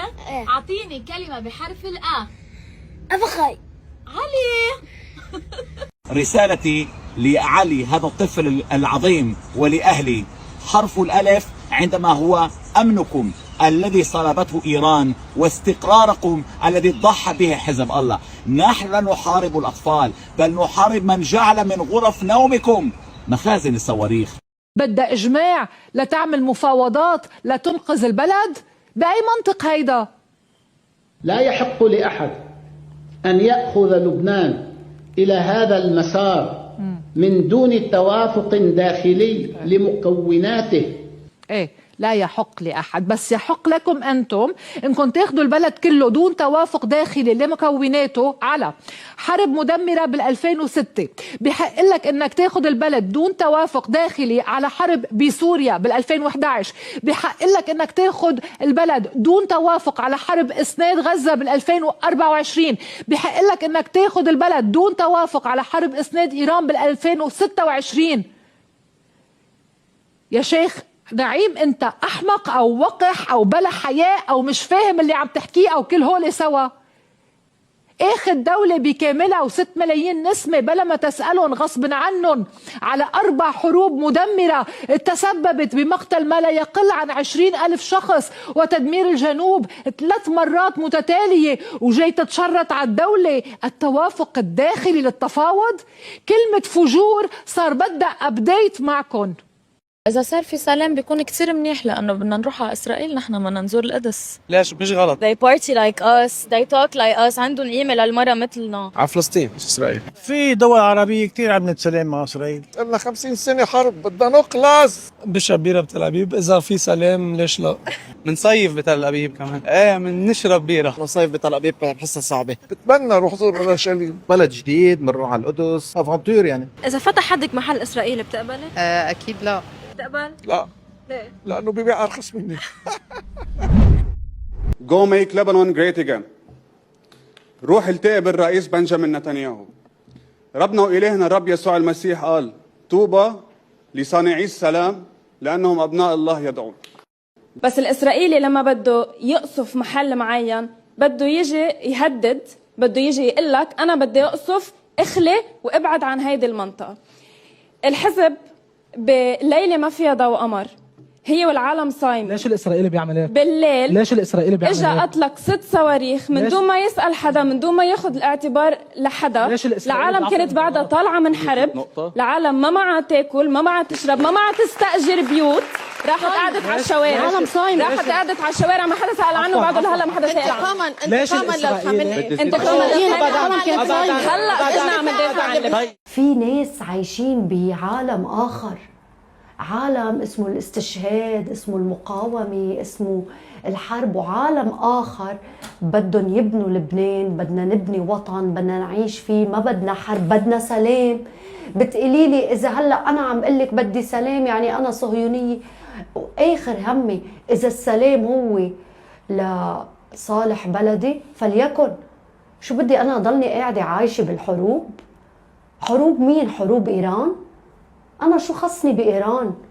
أنا شو خصني بإسناد غزة؟ رح ضلني أقولها، ولو بدهم يحكوا، ولو بدهم يحاربوا، ولو بدهم يقولوا عني 100 كلمة. حاولوا يجوا على أطراف الضيعة على أول الضيعة، طيطوا الأصواريخ من هونيك، تصدوا لإلهم شباب رميش، منعون من العودة، وهذا الشيء أدى إلى حماية رميش من أي اعتداءات إسرائيلية، لأنه بالنتيجة الإسرائيلي ما عم بيستهدف عبثا، عم بيستهدف كل مصادر إطلاق النار. لما منعوا يصير في إطلاق نار من داخل البلدة، هيك بيكونوا حموا البلدة من أي اعتداءات إسرائيلية. لا الحمد لله ما حدا عم يتعرض لنا، ولكن الكل عم يتأثر بهيدي الأجواء.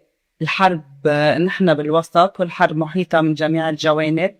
هيدا كفيل انه نحن نكون عم نعيش جو من الخوف والقلق والعدم الامان وعدم الاستقرار. طبعا قاعدين نصمت، نحن مرقنا بحروب كتير، وكل مره نحن خاصه اهل رميش ودبل وعين نبل يعني كان مثل عنا قرار، يعني لان الحروب نحن ما قلنا عليها فيها، عنا قرار انه نصمت وعنا امل وانه نكمل بهالبلاد هيدي. وين بدنا نروح يعني؟ وين ما رحنا ما كده حتى نكمل حياتنا بشكل طبيعي. نحن بدنا نعيش بسلام. زادنا حروب، ولادنا سافروا، عم نعاني من هيدا الموضوع صلنا سنين سنين سنين. من سنة 71 امي وبيي وابن عمي ماتوا على الحدود وهن عم بيزرعوا دخان وعم بيقطفوا دخان. كمان كان في حروب وكان في عمليات للفلسطينية، ونحن 13 ولد ربينا ببيت يتيم، كل واحد شتتونا على دار من وراء هيدا الموضوع. نحن زهقنا حروب، نحن بدنا نعيش بسلام، نحن ما بدنا الا السلام. العامل العدو بالنسبه لي هو حزب الله. تعرف ليش؟ مش اسرائيل يعني. نزع سلاح حزب الله منه غايه تنشدها اسرائيل وحدها، هو ايضا مطلب ابناء الطائفه الشيعيه. انا بدي اعمر بيت وتقول لي انه الدبوه عندي فوق البيت اللي معمر وبده يستعملوا حزب الله ليخزن سلاحه؟ طب ليش؟ يعني خلينا نفكر بواقعيه بعقلانيه. انا ابن الطائفه الشيعيه، ليه بدي اتحمل انه يكون في ببيتي مستودع لاسلحه؟ حزب الله بممارساته قتل الالاف من الشيعة بلبنان وخارج لبنان. العدو بالنسبه لي هو حزب الله. Who do you blame for this war? I blame Hezbollah. It's not your country, it's our country. It's our obligation. It's not your job to interfere into our country. I reject this statement totally because our people being killed, our houses being destroyed. They are using Lebanon as a bargaining chip in their negotiation with the United States. We have a great opportunity for both the Lebanese and the Israeli people to live in safety and security. They are both, I think, fed up with war since 1948. This is a huge opportunity. So both they have to choose war or negotiation or diplomacy. إسرائيل حمامة سلام وأكثر طبعا. בחודשים האחרונים נשמעים בלבנון יותר ויותר קולות שלא חוששים לומר את הדברים כפי שהם. אזרחים שמבקרים בגלוי את חיזבאללה ומאשימים אותו בכך שגרר את לבנון למלחמה שלא שירתה את האינטרסים של העם הלבנוני, ושואלים האם הגיע הזמן לבחור בדרך אחרת. בואו נראה את הסרט. בואו נראה. إسرائيل حمامة سلام وأكثر طبعا، وبتحترم توقيعها.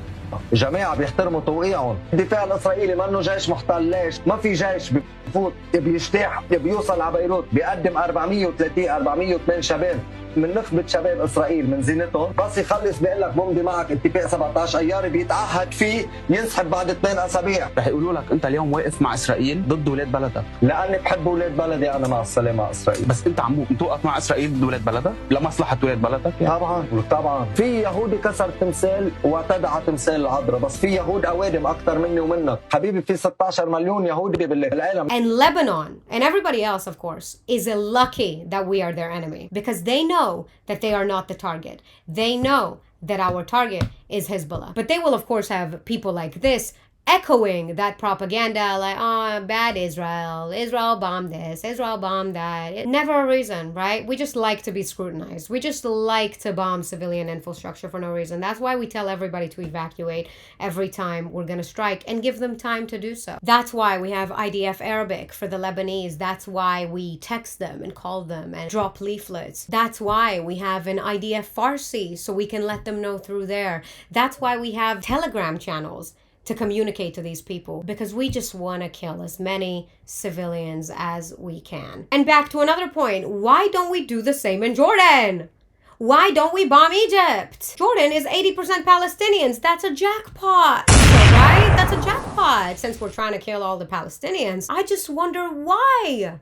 It's right there. Lebanon's Tebneen Government Hospital, one of the region's busiest trauma centers. During the April 8th attacks, Israel bombed it twice, wounding 11. If Israel did that, there was a reason, point blank, period. And the Lebanese government prefers the IDF does the job because they are not doing it. And they want Hezbollah out. Department and pharmacy, and ruining critical equipment like ventilators and monitors. Again, the fucking manipulation, ruining critical equipment. This is what they do. This is literally what they do. War is ugly. Get over it, bro. Get over it. Example of Israel's destruction of Lebanese healthcare facilities. Here's some footage from June 3rd, so like 10 days. Again, I could show you the bombed Israeli hospitals. I might even put the pictures up, but it's not relevant. This is what happens in war. Unfortunately, we are dealing with savage enemies, disgusting fucking cunts that want to kill us, right? So it is what it is. The hospital was bombed. We're going to rebuild it. Now, let me guarantee you, I'm sure you've seen our work before when it comes to strikes. If that was our target, this is not the picture you would be looking at. This is clearly impact, right? Just like the previous one, impact of a strike that happened nearby. And again, unfortunately, Hezbollah uses civilian infrastructure for their terrorism activities. Israel's destruction of Lebanese healthcare facilities. Here's some footage from June 3rd, so like 10 days ago, at Jabal Emal Hospital in southern Lebanon, which killed 4 people and wounded 127 others, most of them healthcare workers. This is the result of ما كبر אני אמות. אתה רוצה לצאת? אתה רוצה לצאת יפה שלי? צא. לא רוצה לצאת? צא. לך תשתה מים, צמר, מים. כל הכבוד לב שלי, לך תשתה מים. This is the result of 2 things. Starting a war with Israel and Hezbollah operating from civilian areas and from within civilian infrastructure. As you can see in the location of the strikes that I put, it's not just southern Lebanon, which is where Hezbollah mainly operates, which is why most of the strikes were there, but it's also Beirut, it's central Lebanon, and even the north. And again, let's remind everyone that if Hezbollah didn't operate from those areas and didn't have their command centers in these areas, this wouldn't be happening. Let's please remember where Nasrallah was located when we sent our bunker buster bombs. That the Israeli airstrikes on Lebanon were all on Hezbollah targets. What is her source for that claim? Yes, genuinely, I need to understand something. Do you genuinely think we would waste our time just striking civilian infrastructure just for the fuck of it? Genuinely, like, please use your common sense, just honestly. Airstrikes on Lebanon were all on Hezbollah targets. What is her source for that claim? Well, the IDF video. Interesting. So like I said to you before, this is exactly what they will do. If I show a source from the IDF, which again, it's true, it's based on the field, we are the ones doing it, it's all documented. The civilians in Lebanon know this because we send evacuation notices as well. I use the IDF as a source. That's an automatic disqualification of everything that I'm saying. The IDF is liars. That's it, right? That is according to them. But who's telling the truth? Everybody else! All the terrorist organizations that we're fighting are telling the undeniable truth with no proof. Of course, they don't need to send proof, but the IDF is lying. And again, if the IDF said something that worked with what he's saying, he would say, see, even the IDF made a statement that this, and that. I told you this at the beginning of the video, and here we fucking are. footage posted by the IDF's official Twitter account. If we consult other... This is not from Twitter. It's from the IDF website, which, by the way, I can link that website down below. And we have a diary of the war. Now, the website has English as well, and they basically put like a diary of the war. So you can see what happened every day of the war. We show the strikes, we show the targets, we show what we're doing. Like, everything is on the IDF website. So if you want to check that out, you can. Marginally less biased sources than the IDF's official account, we can see... I don't need to. I got the truth, bro. I don't need to give you sources. I don't need to. That what happened on April 8th was mass civilian murder. It was the Yes, of course. That's what we wanted. We just wanted to mass kill civilians. That's why we tell them to evacuate. Permanent bombing of civilian targets all over Lebanon. The death toll from Israel's massive attack Wednesday has topped 300. More than 1,150 people were injured. And that's war. Do you want to tell me how many casualties Israel had during this war? No, you don't? What is it you don't know? Oh, interesting. Quick side note, I'm editing, and I think it's really important to point out that it's not only the casualties that Israel currently has had up until now, but you need to imagine the amount of casualties we would actually have if we didn't have the unbelievable defense system that we do. Again, like I said, genocidal maniacs, their entire fucking purpose is trying to kill us, and we are acting accordingly. I can acknowledge that this is war, and this is what happens in war, and we have genocidal maniacs trying to kill us. The sole purpose of them is killing us on all fronts, and they are the ones who start wars. But of course we get scrutinized because, like I said, this is an industry dedicated to it, and they're doing a fantastic job at it. So I acknowledge that this is inevitable. This is the cost of war. The cost of war is me going to the shelter. I'm not sitting here crying about having to go to the shelter. It is what it is. And that is when our enemy doesn't tell us to evacuate, because we are their targets. They see it as a win every time somebody dies here. If I was to sit here and go over the unbelievable damage, and again, oh my God, it's 1% compared to the damage that we could have had if we didn't have such an incredible military and an incredible interceptors, we would not be done. You don't even understand the shit that happened here. And again, luckily the damage is mainly to the infrastructure itself. Did people die? Of course. But the damage from the IRGC's missiles is unbelievable. Some of the damage is unbelievable. It's just the fractures after we intercepted in the sky, right?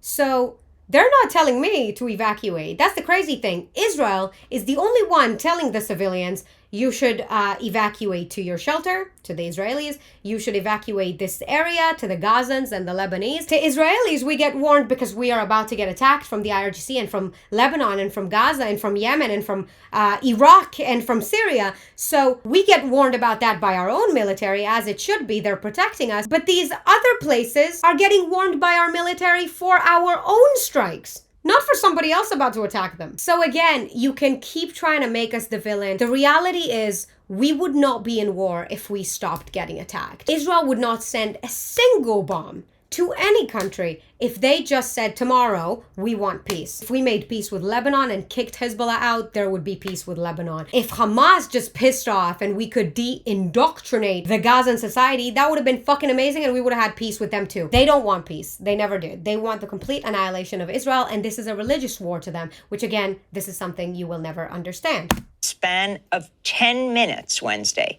Israel struck 100 sites across Beirut, the Bekaa Valley, and southern Lebanon.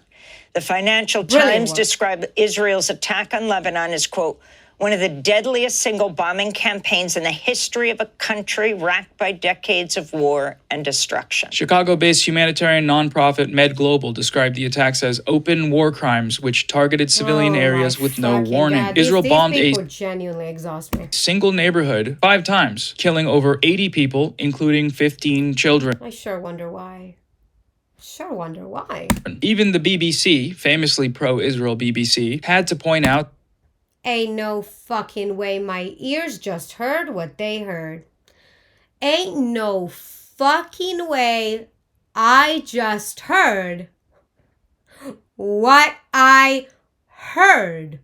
And I'm not going to elaborate on this because I have no business to, but if anybody knows the BBC, they know that that statement is diabolical. diabolical. That Israel provided no evidence that any of this wasn't just killing civilians. The United Nations unequivocally condemned the We just wanted to kill civilians. There was no reason. We were like, guys, we have extra bombs. Let's drop that shit somewhere. attacks as indiscriminate, accusing Israel of having the utmost contempt for the international legal order, diplomacy, and above all, for the lives of civilians and the environment in Lebanon. So Mia moves on. You would genuinely never see these articles made about Israel, about strikes on Israel, about shit that's been bombed in Israel, civilians who died in Israel. You will never see that media coverage. It's so fucking funny. From this lie to an even more confusing lie, where she claims that Hezbollah broke the ceasefire by firing 2 rockets into Israel after Khamenei's death, while at the same time claiming that Lebanon wasn't actually even a part of the ceasefire in the first place. On cemeteries with...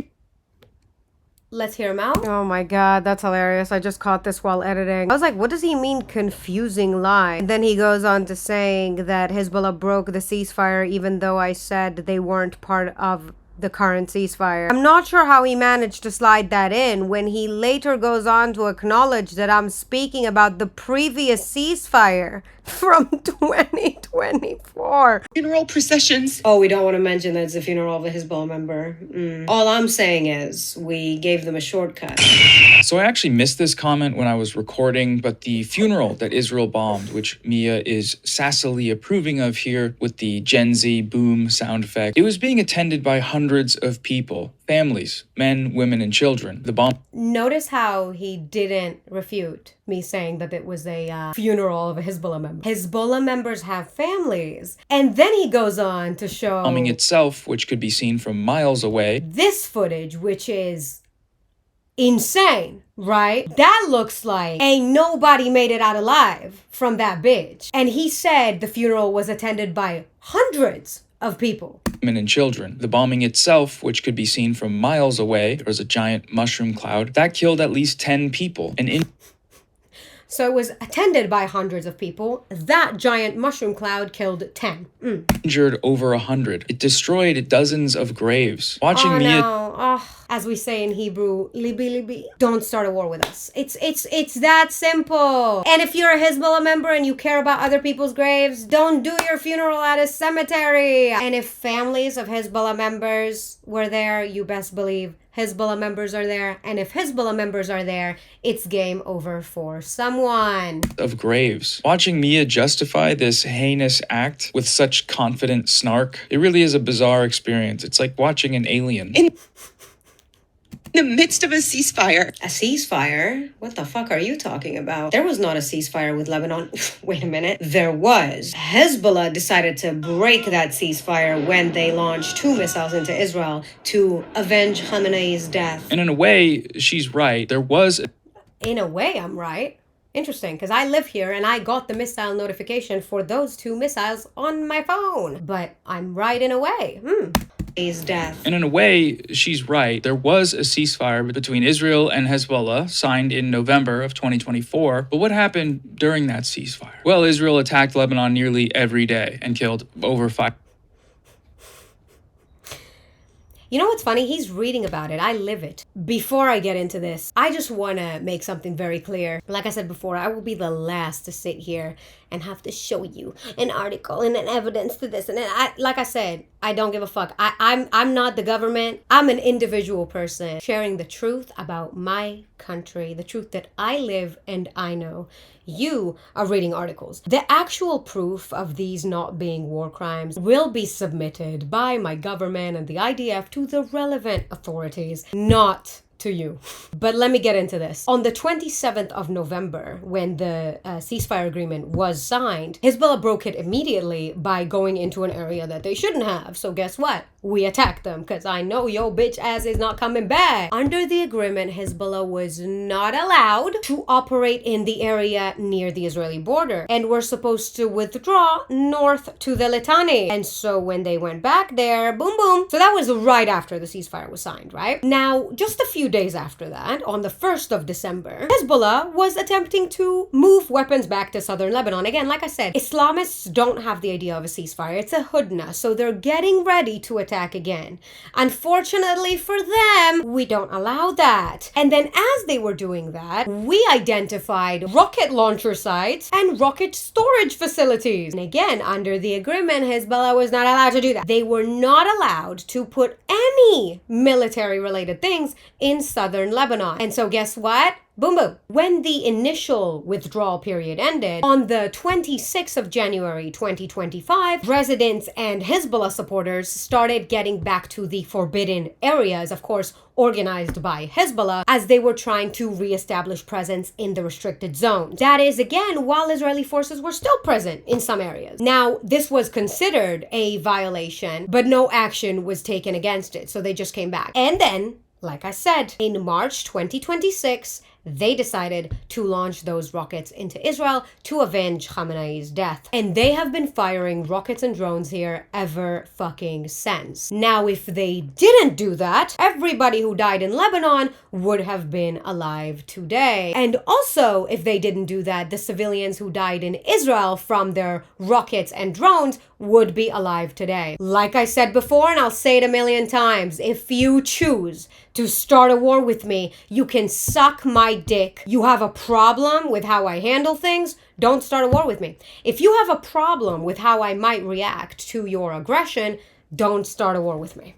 And again, they are lucky that Israel is their enemy. Well, Israel attacked Lebanon nearly every day and killed. Let's go with this as factual information. Every time Israel sees even the slightest bit of Hezbollah movement, drone, rocket launcher, anything, bomb. Don't start shit with me. I don't know how many times I have to say this, and I'm gonna make this point again because we gotta keep repeating it. If Hezbollah wasn't there, Lebanon wouldn't be bombed. Like magic. Magic. That's the factual record. I'm sorry. As the factual record. I'm sorry. Did you think that Lebanon is somehow part of a ceasefire that America is trying to make with Iran? That's a bit weird. Why would you think that? Well, because it was. It wasn't. Are you showing me a fucking tweet? It was a part of the ceasefire. Lebanon was a part of the April ceasefire agreement. This is the official announcement from the mediators in Pakistan. Lebanon.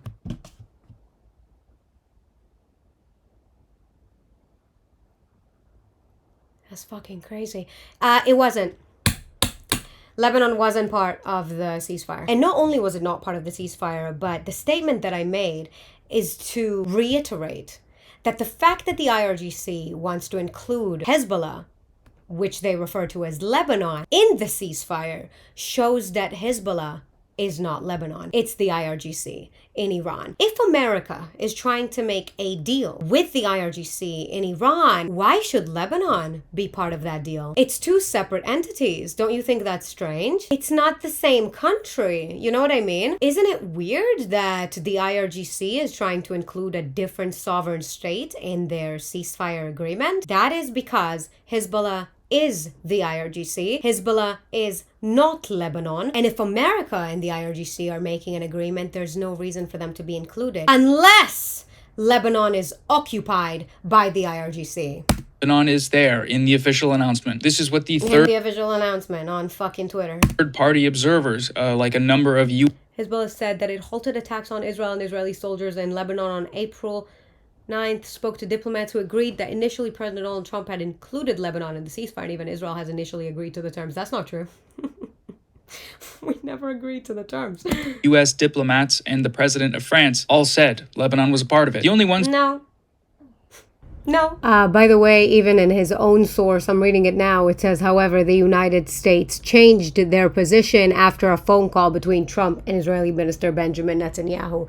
Again, it was never a part of the ceasefire. I think it's fucking hilarious that his own source says that. Why would we stop the war with Lebanon, which they started? Again, let's not forget that. They broke the ceasefire by sending rockets to our civilian areas, and we're supposed to ceasefire with them. We have a war with Hezbollah. In what fucking planet do you think we would agree to ceasefire with Hezbollah as they are attacking us?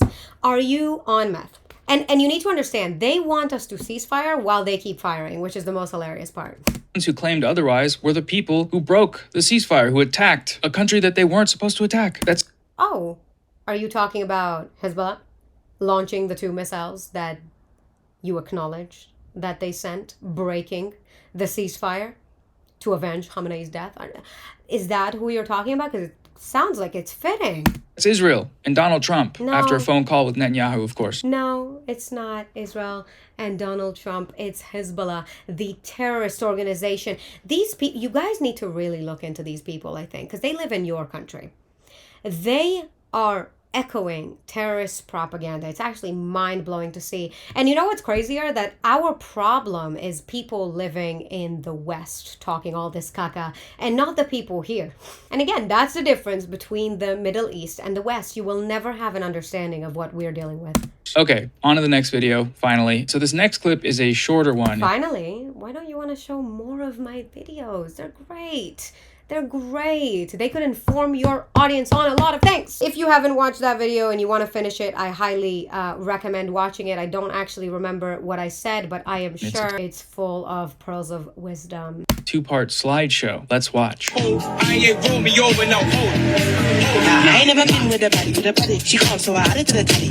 Madison, but I'm calling her Maddie. Yeah, like let's try to see that daddy. What's a right that I left for the alley? First part of the screen Facts. Who is this girl? reads, the IDF is forcing 12-year-old Palestinian children to fight for them against Hamas inside Gaza. Then we get an epic Sigma transition, and it cuts to an article that reads, children as young as 12 can join the war support, IRGC says. Okay, so we got another double standard here, right? These pro-Palis care so much when the IDF uses Palestinian children as human shields against Hamas, which is something they factually do, and I don't really know why Mia is admitting that here while defending the IDF, but when Iran does the same thing, or worse, you stay silent. But that's not what the article says. The article is quoting an IRGC official stating that they've lowered entry age requirements to 12 to assist with activities such as patrols, checkpoints, and logistics, apparently in response to an increase in children coming forward to participate. Nowhere in this article that she is citing does it say that the IRGC is forcing anyone to fight. Mia is misrepresenting the source she cites to delegitimize activists that are against Israel doing war crimes with children. What makes this especially... Yeah. Let's go back to my video real quick. I'm writing, the IDF is forcing 12-year-old Palestinian children to fight for them against Hamas inside Gaza. That is not true. The reason I wrote it that way is because that is what unfortunately catches the eye of the internet. Anti-Israel rhetoric. So I put that there, and right after that I switched to the article that says the IRGC is using children for war efforts. And I don't need to show you a source, right? There were videos coming out of Iran of children with weapons in IRGC uniform doing this bullshit, right? And then I said, you don't give a fuck, which is absolutely beyond fucking true. Not only that, let's watch what you said again. The article is quoting an IRGC official stating that they've lowered entry age requirements to 12 to assist with activities such as patrols, checkpoints, and logistics. Patrols, checkpoints, and logistics.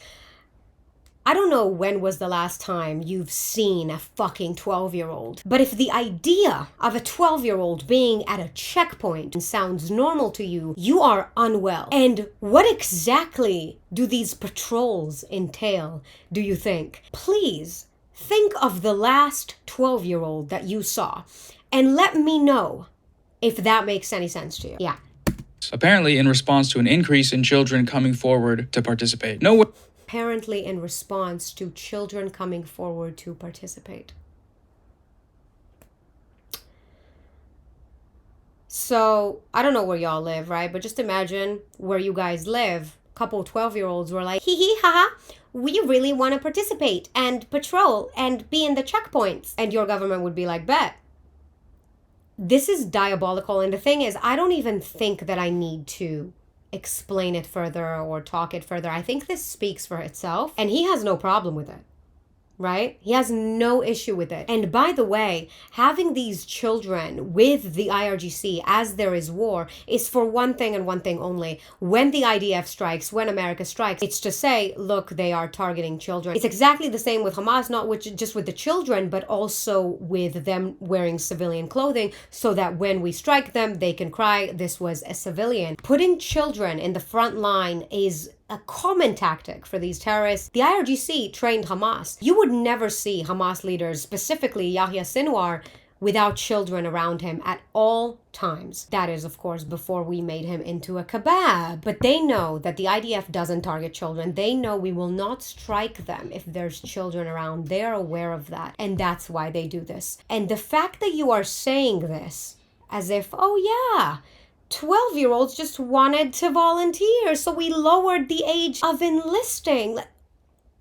Honestly, there are people who would love to know who is the guy who sells you those mushrooms. What the fuck?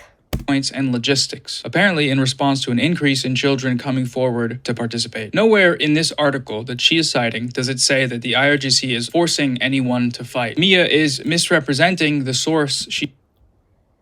That's the problem when you're slow. I didn't say anybody's forcing anyone. These children are indoctrinated. And again, you don't know anything about Iran in order to speak about Iran. What I did is to create a situation that fits what's going on in Gaza to catch the eye of the pro-Palestinians and raise awareness to the fact that children are being recruited for war efforts in Iran. I didn't say the children are being forced because they're not being forced. There was no way for me to make an equivalence for this article regarding the war in Gaza because I had to insert an external body into that equation, which is the IDF. And so I've created a situation that would fit the war in Gaza and would catch the eye of the pro-Palestinians. But again, I can't expect anything from you as you are slow. She cites to delegitimize activists that are against Israel doing war crimes with children. What makes this especially weird is that Mia has made a bunch of videos calling for Israel and America to bomb Iran. It's actually what got Absolutely. her banned off of TikTok. No, it isn't. Apparently. You need to hear what happened with my TikTok account. My account was permanently banned. They have taken down about 15 private videos of mine. And it's literally 5 to 10 second clips of me and my siblings laughing while filming a video with a sound that was available to use on TikTok. The sound was the song Bomb Iran. So it is a little ironic in it to be pretending to care about the lives of Iranian children while actively cheering on a campaign that is mass... Again, you're slow, brother. And you know what the thing is? The Iranians want Israel and America to bomb them because they know they are not the target of these strikes. And I'm not sure how that's ironic. I do want to rewatch this. Give me 2 seconds. My account was permanently... made a bunch of videos calling for Israel war crimes with children. What makes this especially weird is that Mia has made a bunch of videos calling for Israel and America to bomb Iran. It's actually what got her banned off of TikTok, apparently. What got me banned off TikTok is some pro-Pally fuck moderating the false takedown of my private videos on TikTok that were using a sound of a song from the 80s that is called Bomb Iran, while other videos on the platform are fully using that sound with no problem. That is what got my account banned. And yes, I 100% encourage the bombing of Iran, the shitting out of Iran, actually, because I know that every single strike in Iran is targeting the IRGC. You know who else knows that? The Iranians. And I would absolutely love to show you a video that I made with some of our brilliant accomplishments. These niggas drew pictures of planes on the ground. And the United States and Israel just blew like millions and millions of dollars on bombs. They hit no targets.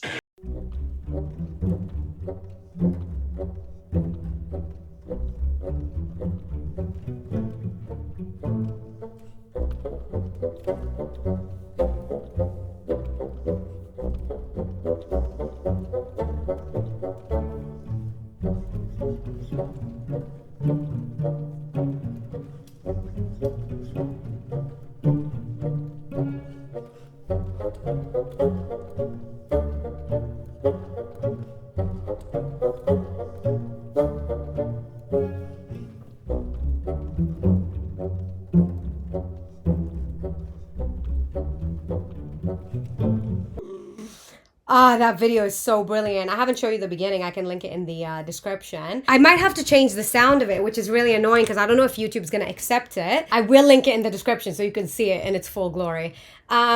Every strike in Iran. Later that day, we hear who is the IRGC official that we killed. Brilliant work we've done in Iran. Now, when it comes to the video that I made, it was a video of me and my siblings, but I want to actually show you a video with that song that I made with my friends. Again, I might have to mute it, but the audio just goes bomb, bomb, bomb, bomb, bomb, Iran, bomb, bomb, bomb, bomb, bomb, Iran, bomb, Iran.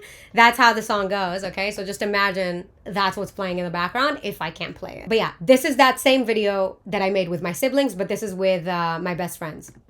Bomb, bomb, bomb, bomb, bomb, Iran. Bomb, bomb, bomb, bomb, bomb, Iran, bomb, Iran. Let's take a stand. Bomb, Iran. I have to mute it, I'm sorry. My country got a feeling, really hit the ceiling. Bomb, Iran, bomb, bomb, bomb, bomb, Iran. Went to a bleep, gonna throw some rocks. Tell the Ayatollah gonna put you in a box. And we did. Yeah, we did. Hey, my country got a feeling, really hit the ceiling. Bomb, Iran, bomb, bomb, bomb, bomb, Iran. Bomb, bomb, bomb.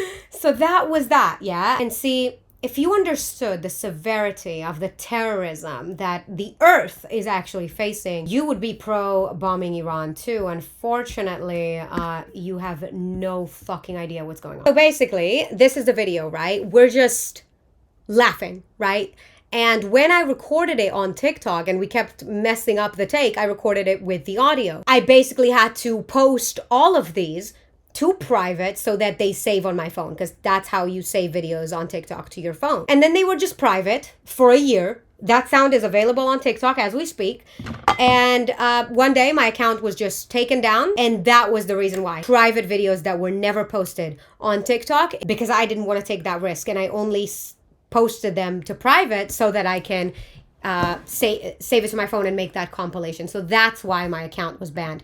If you watched my video, you would know. So it is a little ironic in it to be pretending to care about the lives of Iranian children while actively cheering on a campaign that is mass murdering them. Sort of there's no campaign that is mass murdering them. And yes, if you actually gave a fuck about Iranians, you would want Iran to be bombed and you would want the regime to topple, but you don't care. And that is the problem. You guys are manipulators and nothing but. conflicting ideas there, right? Bro, he's literally one. Just push it. So This girl, I don't know if you know Talia. This girl is one of the most amazing people that I've ever met in my life, and I can't recommend you enough to follow her, whether it's on Instagram, YouTube. This girl is what you see is what you get, and honestly, I am so happy that I can call her my friend. Okay, watch, it's funny as fuck. he's literally one. Just push it. Sorry, sorry. It's there, right? Bro, he's literally one. Just push it. Sorry, sorry. Sorry. What happened when I'm gonna take in the PlayStation, disconnect it, and put the whole thing in your ass? What? I don't know. What's gonna happen then? So the joke here is that the parent is threatening to punish... Why are you explaining the joke to us? You're ruining everything. Fuck. We know. their kid for supporting Palestine. The punishment in question here being the insertion of a PlayStation into the child's rectum. So rape. Israeli humor would be like, rape. Y'all can see that he's reaching, right? And again, I didn't expect anything better from a fucking pro-Pally. I truly didn't. Here's the original video, which is, by the way, beyond hilarious. Sorry. No. Sorry. What happened when I'm gonna take in the PlayStation, disconnect it, and put the whole thing in your ass? What? What's gonna happen then? What? Because I have it working 45 minutes, and you like this. That's how you wanna see it? Oh, stop. Disconnect right now and go to sleep. This has millions of likes on TikTok. I guess everybody support rape. I honestly think it's so exhausting to be pro-Palestinian because I don't know how you bend reality this way. I truly don't. Unbelievable that was. a PlayStation into the child's rectum. And the way he's dissecting it, the way he's breaking down a fucking TikTok audio. Just listen to this. This is unbelievable. The punishment in question here being the insertion of a PlayStation into the child's rectum. I feel like I'm reading a police report. So rape. Israeli humor be like, rape. What the fuck am I watching and why is it muted? Yeah, this is muted. But yeah, that is absolutely fucking hilarious. Beyond. You guys are clowns. Clowns. The idea of a dog. I honestly, it's unbelievable. And that's why it's so fucking laughable. Argue that, hey, it's just a joke. It's a figure of speech. It's like saying, I'm going to stick my foot up your ass. Her point is that she doesn't want her kid supporting Palestine or terrorists, as she wrote it in the description. Yeah, 100%. Supporting Palestine is supporting terrorism, and I will stand on that too. I will. Because you don't understand what you're supporting. You just don't. And again, it won't come bite me in the ass. Be that as it may, I feel like this joke has a far more sinister connotation when it's being made by an Israeli Zionist. Israeli prisons are notorious for their What the actual flying holy fucking shitballs, bro. Rampant and systemic use of sexual abuse and rape as methods of torture against Palestinian detainees. Yeah, It's been widely reported on with testimony from actual victims, including that Israeli security forces have been training and using dogs against Palestinian systemic use of sexual abuse and rape. Israeli prisons are notorious for their rampant and systemic use of sexual abuse and rape as methods of torture against Palestinian detainees. It's been widely reported on with testimony from actual victims, including that Israeli security forces have been training and using dogs to rape them. Unbelievable. Who the fuck turned the AC on? Unbelievable. Unbelievable, dude. Unbelievable. I honestly can't believe, like,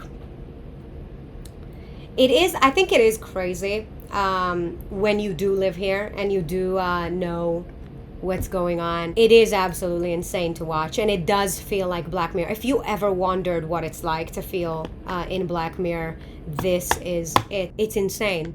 It's actually insane. Let me first of all tell you one thing. There has been a widespread report about us Israelis complaining about how we don't rape Palestinians because we are racist. I shit you the fuck not. When I tell you we're damned if we do and we're damned if we don't, yeah.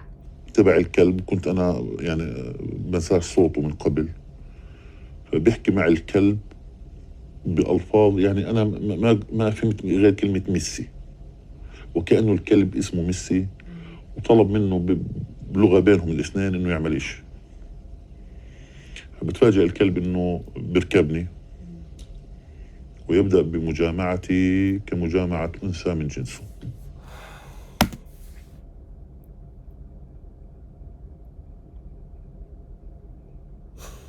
I honestly think I don't even have to speak sometimes. I honestly do, because people with common sense will know exactly what I want to say.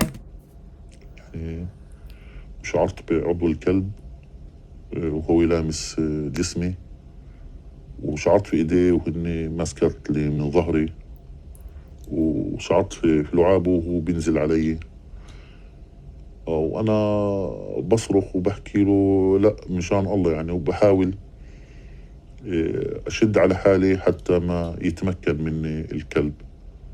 استمر الحدث تقريبا 3 إلى 4 دقائق. One of the primary methods of this.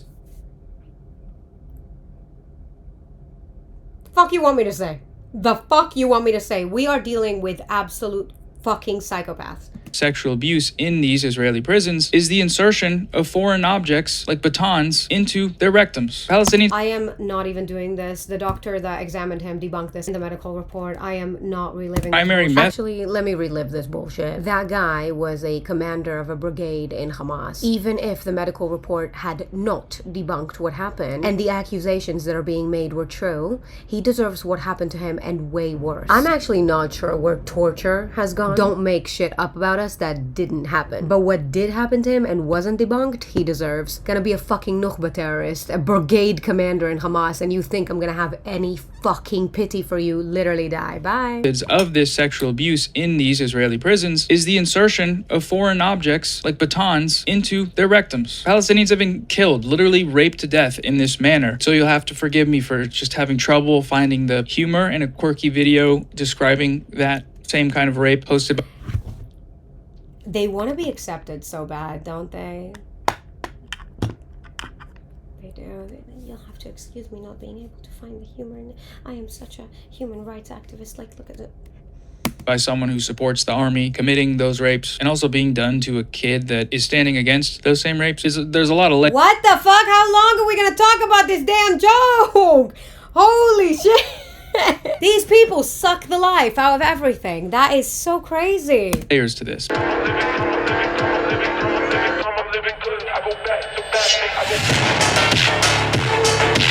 That's not the music I used. Thank you for making sure to put something with like the synchronization. I do appreciate that.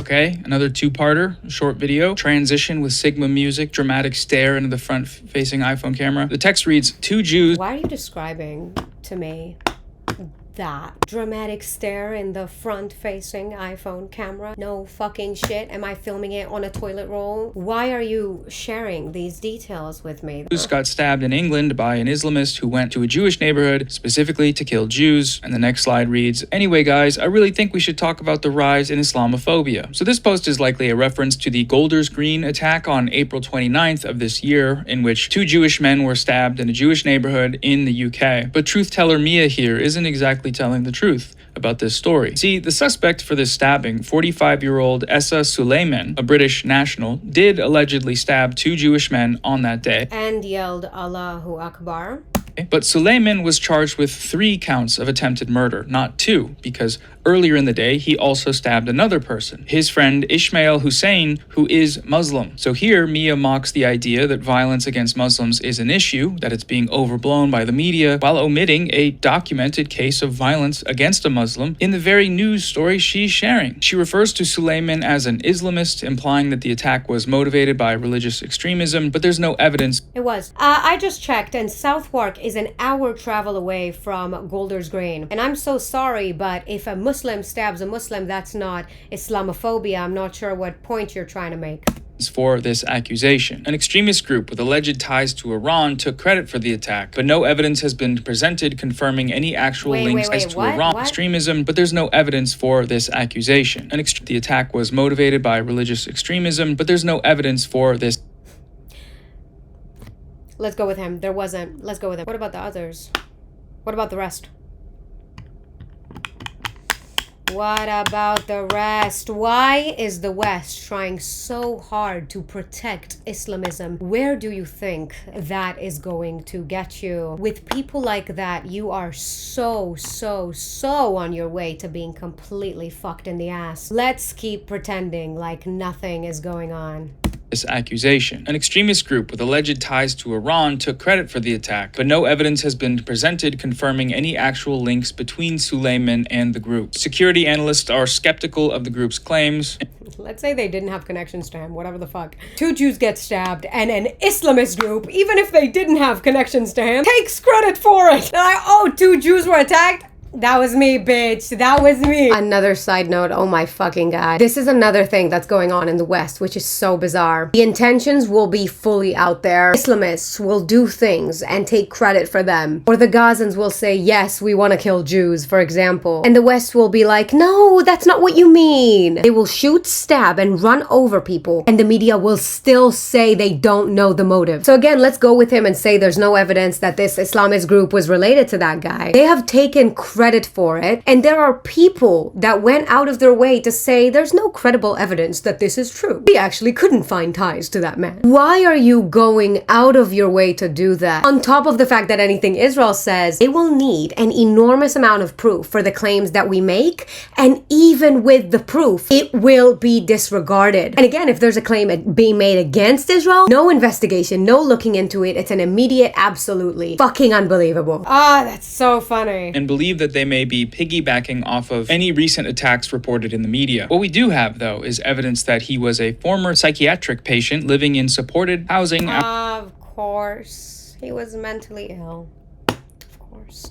Just like everybody else who's an Islamist screaming Allahu Akbar and killing Jews and Christians. After leaving a secure hospital under NHS care that very week, and that he has a history of violence related to his mental health issues. I'm not sure what point he's trying to make. What's going on, specifically in Britain, every time Jews get attacked, their prime minister comes out and says that it's very important to address the rise in Islamophobia. That's just factual, and this is what I am addressing in my video. I am not sure what point you think you're making, but if we are gonna act like there's no religious motivation behind Islamists killing Jews, we are being dishonest, aren't we? But that's not new.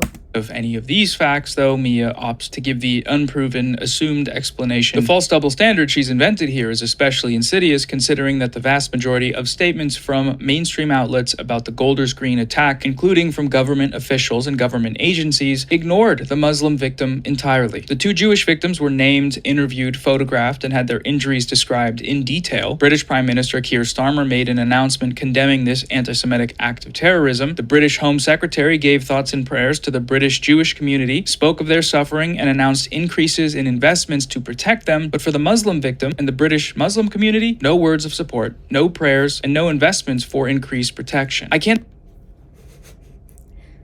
sorry. Why the fuck should they address Islamophobia in the media when a Muslim stabs another Muslim?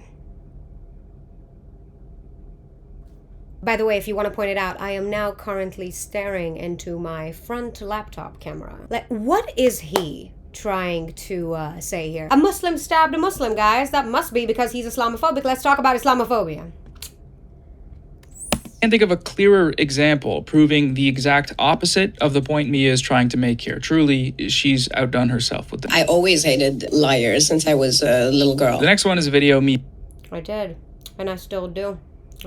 And we keep replaying that for some reason. Always hated liars since I was a little girl. The next one is a video Mia made providing commentary of media coverage of the Bondi Beach attacks in December. Worldwide media is 100% correct. We cannot determine the motive of this attack or whether this attack was anti-Semitic at all, purely based on the fact it was a mass shooting at about 1,000 Jewish people on a Jewish event during a Jewish holiday, and all the victims were Jewish. In it, Mia asserts that the worldwide media did not determine the motive of the attack, despite the targets being Jewish people at a Jewish event, her implication being that they didn't cover it as an anti-Semitic attack. But yeah.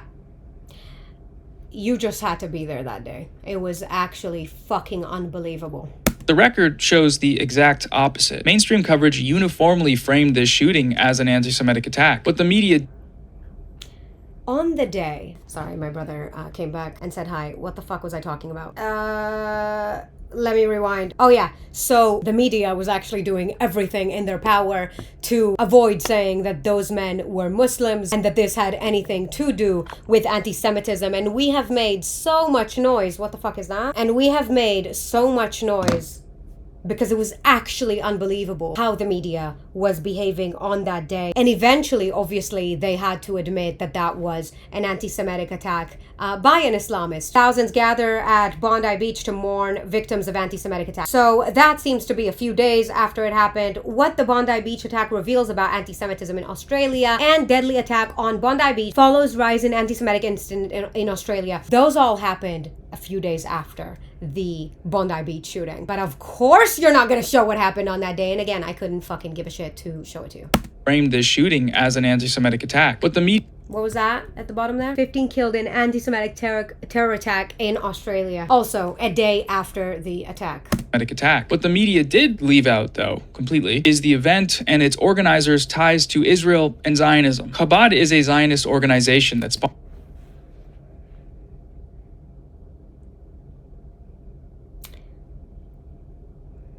So the media was supposed to do what exactly?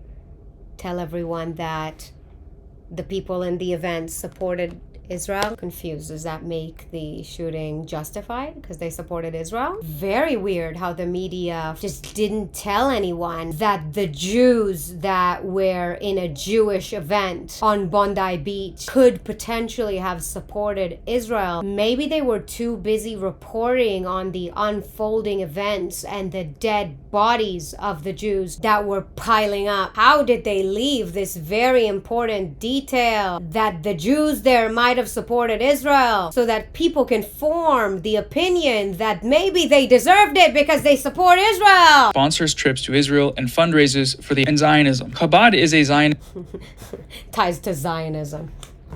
Ties to the Jews thinking they have the right to exist in their ancestral homeland. How dare they? organization that sponsors its organizers' ties to Israel and Zionism. Chabad is a Zionist organization that's Chabad is a Zionist organization. Oh my God, there's something in my eye. Chabad is a Zionist organization event and its organizers' ties to Israel and Zionism. Chabad is a Zionist organization that sponsors trips to Israel and fundraise. Chabad is a branch of Hasidic Judaism. And let me give you the news, right? Jews support Israel. I know. They have one country and they support it. It's fucking insane. I don't know how this happens. Abolish it, you know? So yeah, anyway, it's a branch of Hasidic Judaism. And of course, if they want to support Israel, they can. Their ties to Zionism. Israel and Zionism. Chabad is a Zionist organization that sponsors trips to Israel and fundraises for the IDF. One of the main Amazing. And Jews want to donate to the IDF, okay? What's the problem? I'm missing the problem. Organizers of the event, Rabbi Eli Schlanger, expressed support for the genocidal IDF. No, he expressed support for the IDF. Which, by the way... Fuck, I love this army! Media posted photos with them. Friends, ladies, expressed support for the genocidal IDF on social media, posted photos with them. Friends, ladies and gentlemen, I am here at the Marpeset Shel Hamdina, which means the porch of the country. It's an unbelievable place. It's a very, very high peak, and from here you can... I believe that incredible man was murdered, by the way. I recognize his face. Very, very high peak, and from here you can see half the country. Unbelievable place. Can you imagine if this was in the hands of the Arabs? This is right in the heart of the West Bank. This is why this needs to be in the hands of the Jewish people, because of its security. 100%. We are the only ones who can count on ourselves with our own security. We can't put it in anybody else's hands. 100,000%. And obviously the obvious, because it belongs to us, because it's our land. Oh yeah. I'm standing over here with a beautiful, beautiful Chayal, soldier, man who has left his family to be able to protect this village at this very, very heightened moment. What's your name? My name is Dolev. And Dolev, on behalf of the entire village over here, has received a very, very sizable donation from our community in Sydney. And in response to... Amazing. So I'm so confused, bro. Do you think he deserved to get shot? Is that what we are advocating for? Killing people that we disagree with in the West? Is that what you're saying right now? The Bondi Beach shooter, they didn't just kill him. It wasn't like an assassination. And even if it was, what the fuck? They disagree with him, so they kill him? Interesting. Who else does that? I don't know what point you're trying to make. Footage from Gaza and pro-Palestine protests made repeated calls for Amalek. Amalek is the biblical command. What point is he making? Let's say that guy was an absolute piece of shit. Piece of shit, bro. Scumbag. That's what we do? We draw our weapon and shoot people that we don't align with. We shoot people for being pieces of shit. what kind of world do you want to live here? Because it's giving 7th century. What else happened in the 7th century? Are we protecting the Bondi Beach shooter? I know there's no fucking way you are now going to the Bible with me regarding Amalek, right? There's no fucking way. For the killing of every man, woman, and child that's been used as a rallying cry for Israel's genocide in Gaza by people like Benjamin Netanyahu. These references... No. He referred to Hamas.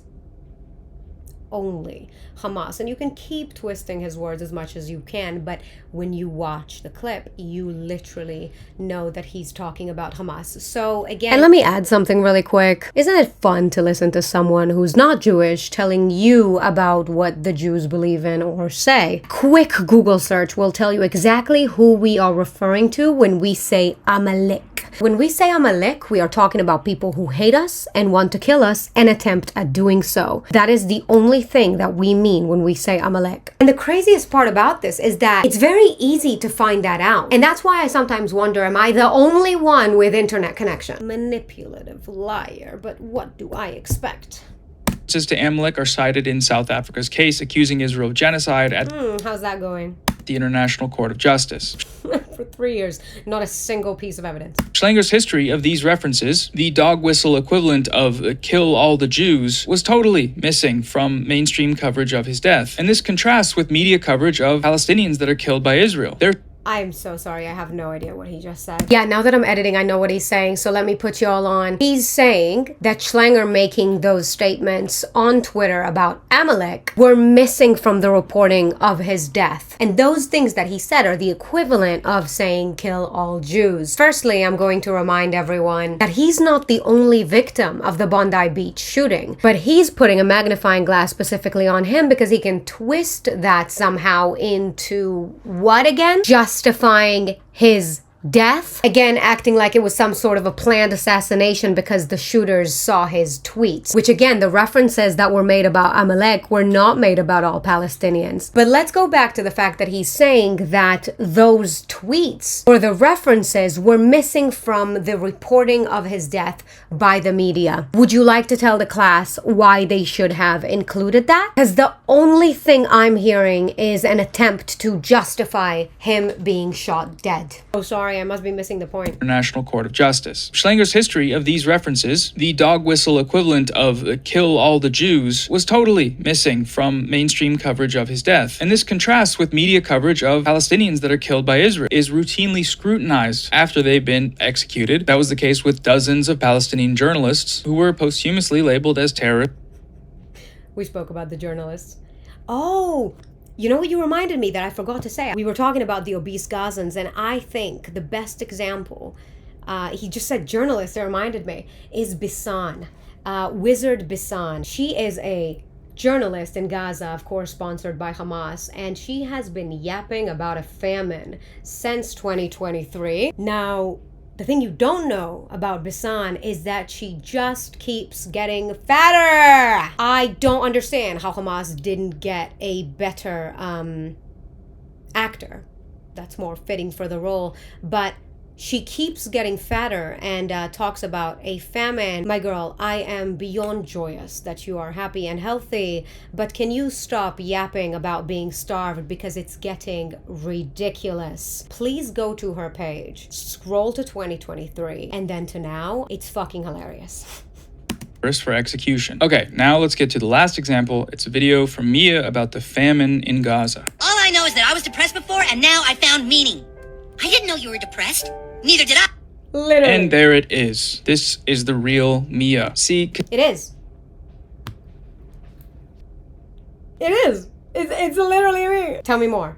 Concern trolling over anti-Semitism or Iranian lives or misrepresenting sources to conjure double standards, that's all classic propaganda. It's all stuff you can get away with on social media and not look like a complete freak to the uninformed. But a standalone video with the sole purpose of mocking the victims of a document. Oh my god, I literally just mentioned Wizard Bissan. I'm fucking dying. That is crazy. Did I write that in the description? Documented an ongoing starvation campaign, denying that one is even happening, accusing them of acting. That's the ugly cruelty of Zionism laid bare. And no matter how you try to dress it up, no amount of sarcasm, trendy haircuts, or trendy haircuts.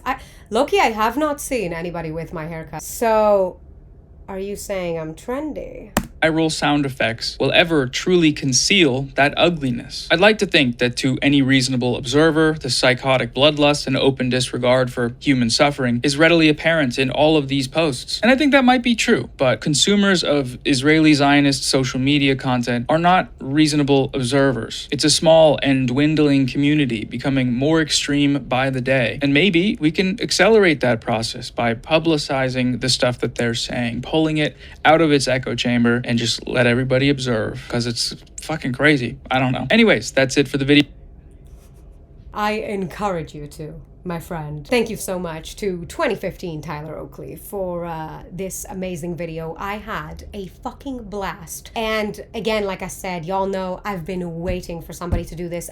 Fuck my life. How long have I been recording? How long have I been fucking recording? Oh my God, 4 hours. And see, that's the problem. That's the problem. I don't even know if I can YouTube properly. Again, I yap too much and I don't prepare for this shit because I love reacting blindly. You got me fucked up if I sit and watch the content before and then watch it again. Fuck no. But I honestly think it's more fun like this because we get to experience it together, and I know I'm yapping a lot and this is probably gonna be multiple parts. Unfortunately, I'm sorry. But I can't. I don't do these like pre-edited, pre-thought, like no thank you, not for me. My friend Jordan, he watches my videos, and he told me that he loves watching them when he's at work, like he can only use his headphones to listen to stuff, and he loves watching it because it feels like we're on FaceTime. And I love that because that's the kind of vibe that I want for us. You feel me? I think it's fun like this. I know it's It's been 4 hours. I finished. Are you wagging the tail? Don't wag the tail. They think Israelis don't put animals in the fire. You fucking bitch. I love you so much. Bruh. I want it to feel like we're chilling, and if it doesn't translate to well-edited, summed up YouTube content that's easy to consume, quick, and to the point, it is what it is. I will talk my shit the way I want to talk my shit, and whoever wants to be here will be. If you actually made it through all this, again, I don't know how many parts it's gonna be. I'm gonna try to make it as small as possible, and this motherfucker's gonna be like, she made 4 videos about me. Again, I'm gonna take you back to the previous point that I made, which is, if you don't want me to respond, don't start a war with me. You started it, now you have to deal with the consequences of how many parts this is gonna be. Thank you so much for making this video, bro. I super duper appreciate you because I've been wanting pro-Palestinians to react to my content. Y'all just don't do it for some reason, and you have. So thank you for biting that bone, because every time you talk, you give me an excuse to address so many important topics that just wouldn't come to my head if I didn't hear you speak. So thank you so much. I genuinely appreciate it. I do. I'm not even fucking joking. And thank all of you for watching all the way through. And I'm sorry, or I'm not sorry for how long this is gonna be, because those that actually stayed to watch probably enjoyed it, so why the fuck am I apologizing? Anyway, shout out to Jordan, because he's probably watching it right now. I just know as soon as he hears it, he's gonna be in my messages like, So yeah, I appreciate you all for hearing me yap for as much as I do, and I'll see you next time.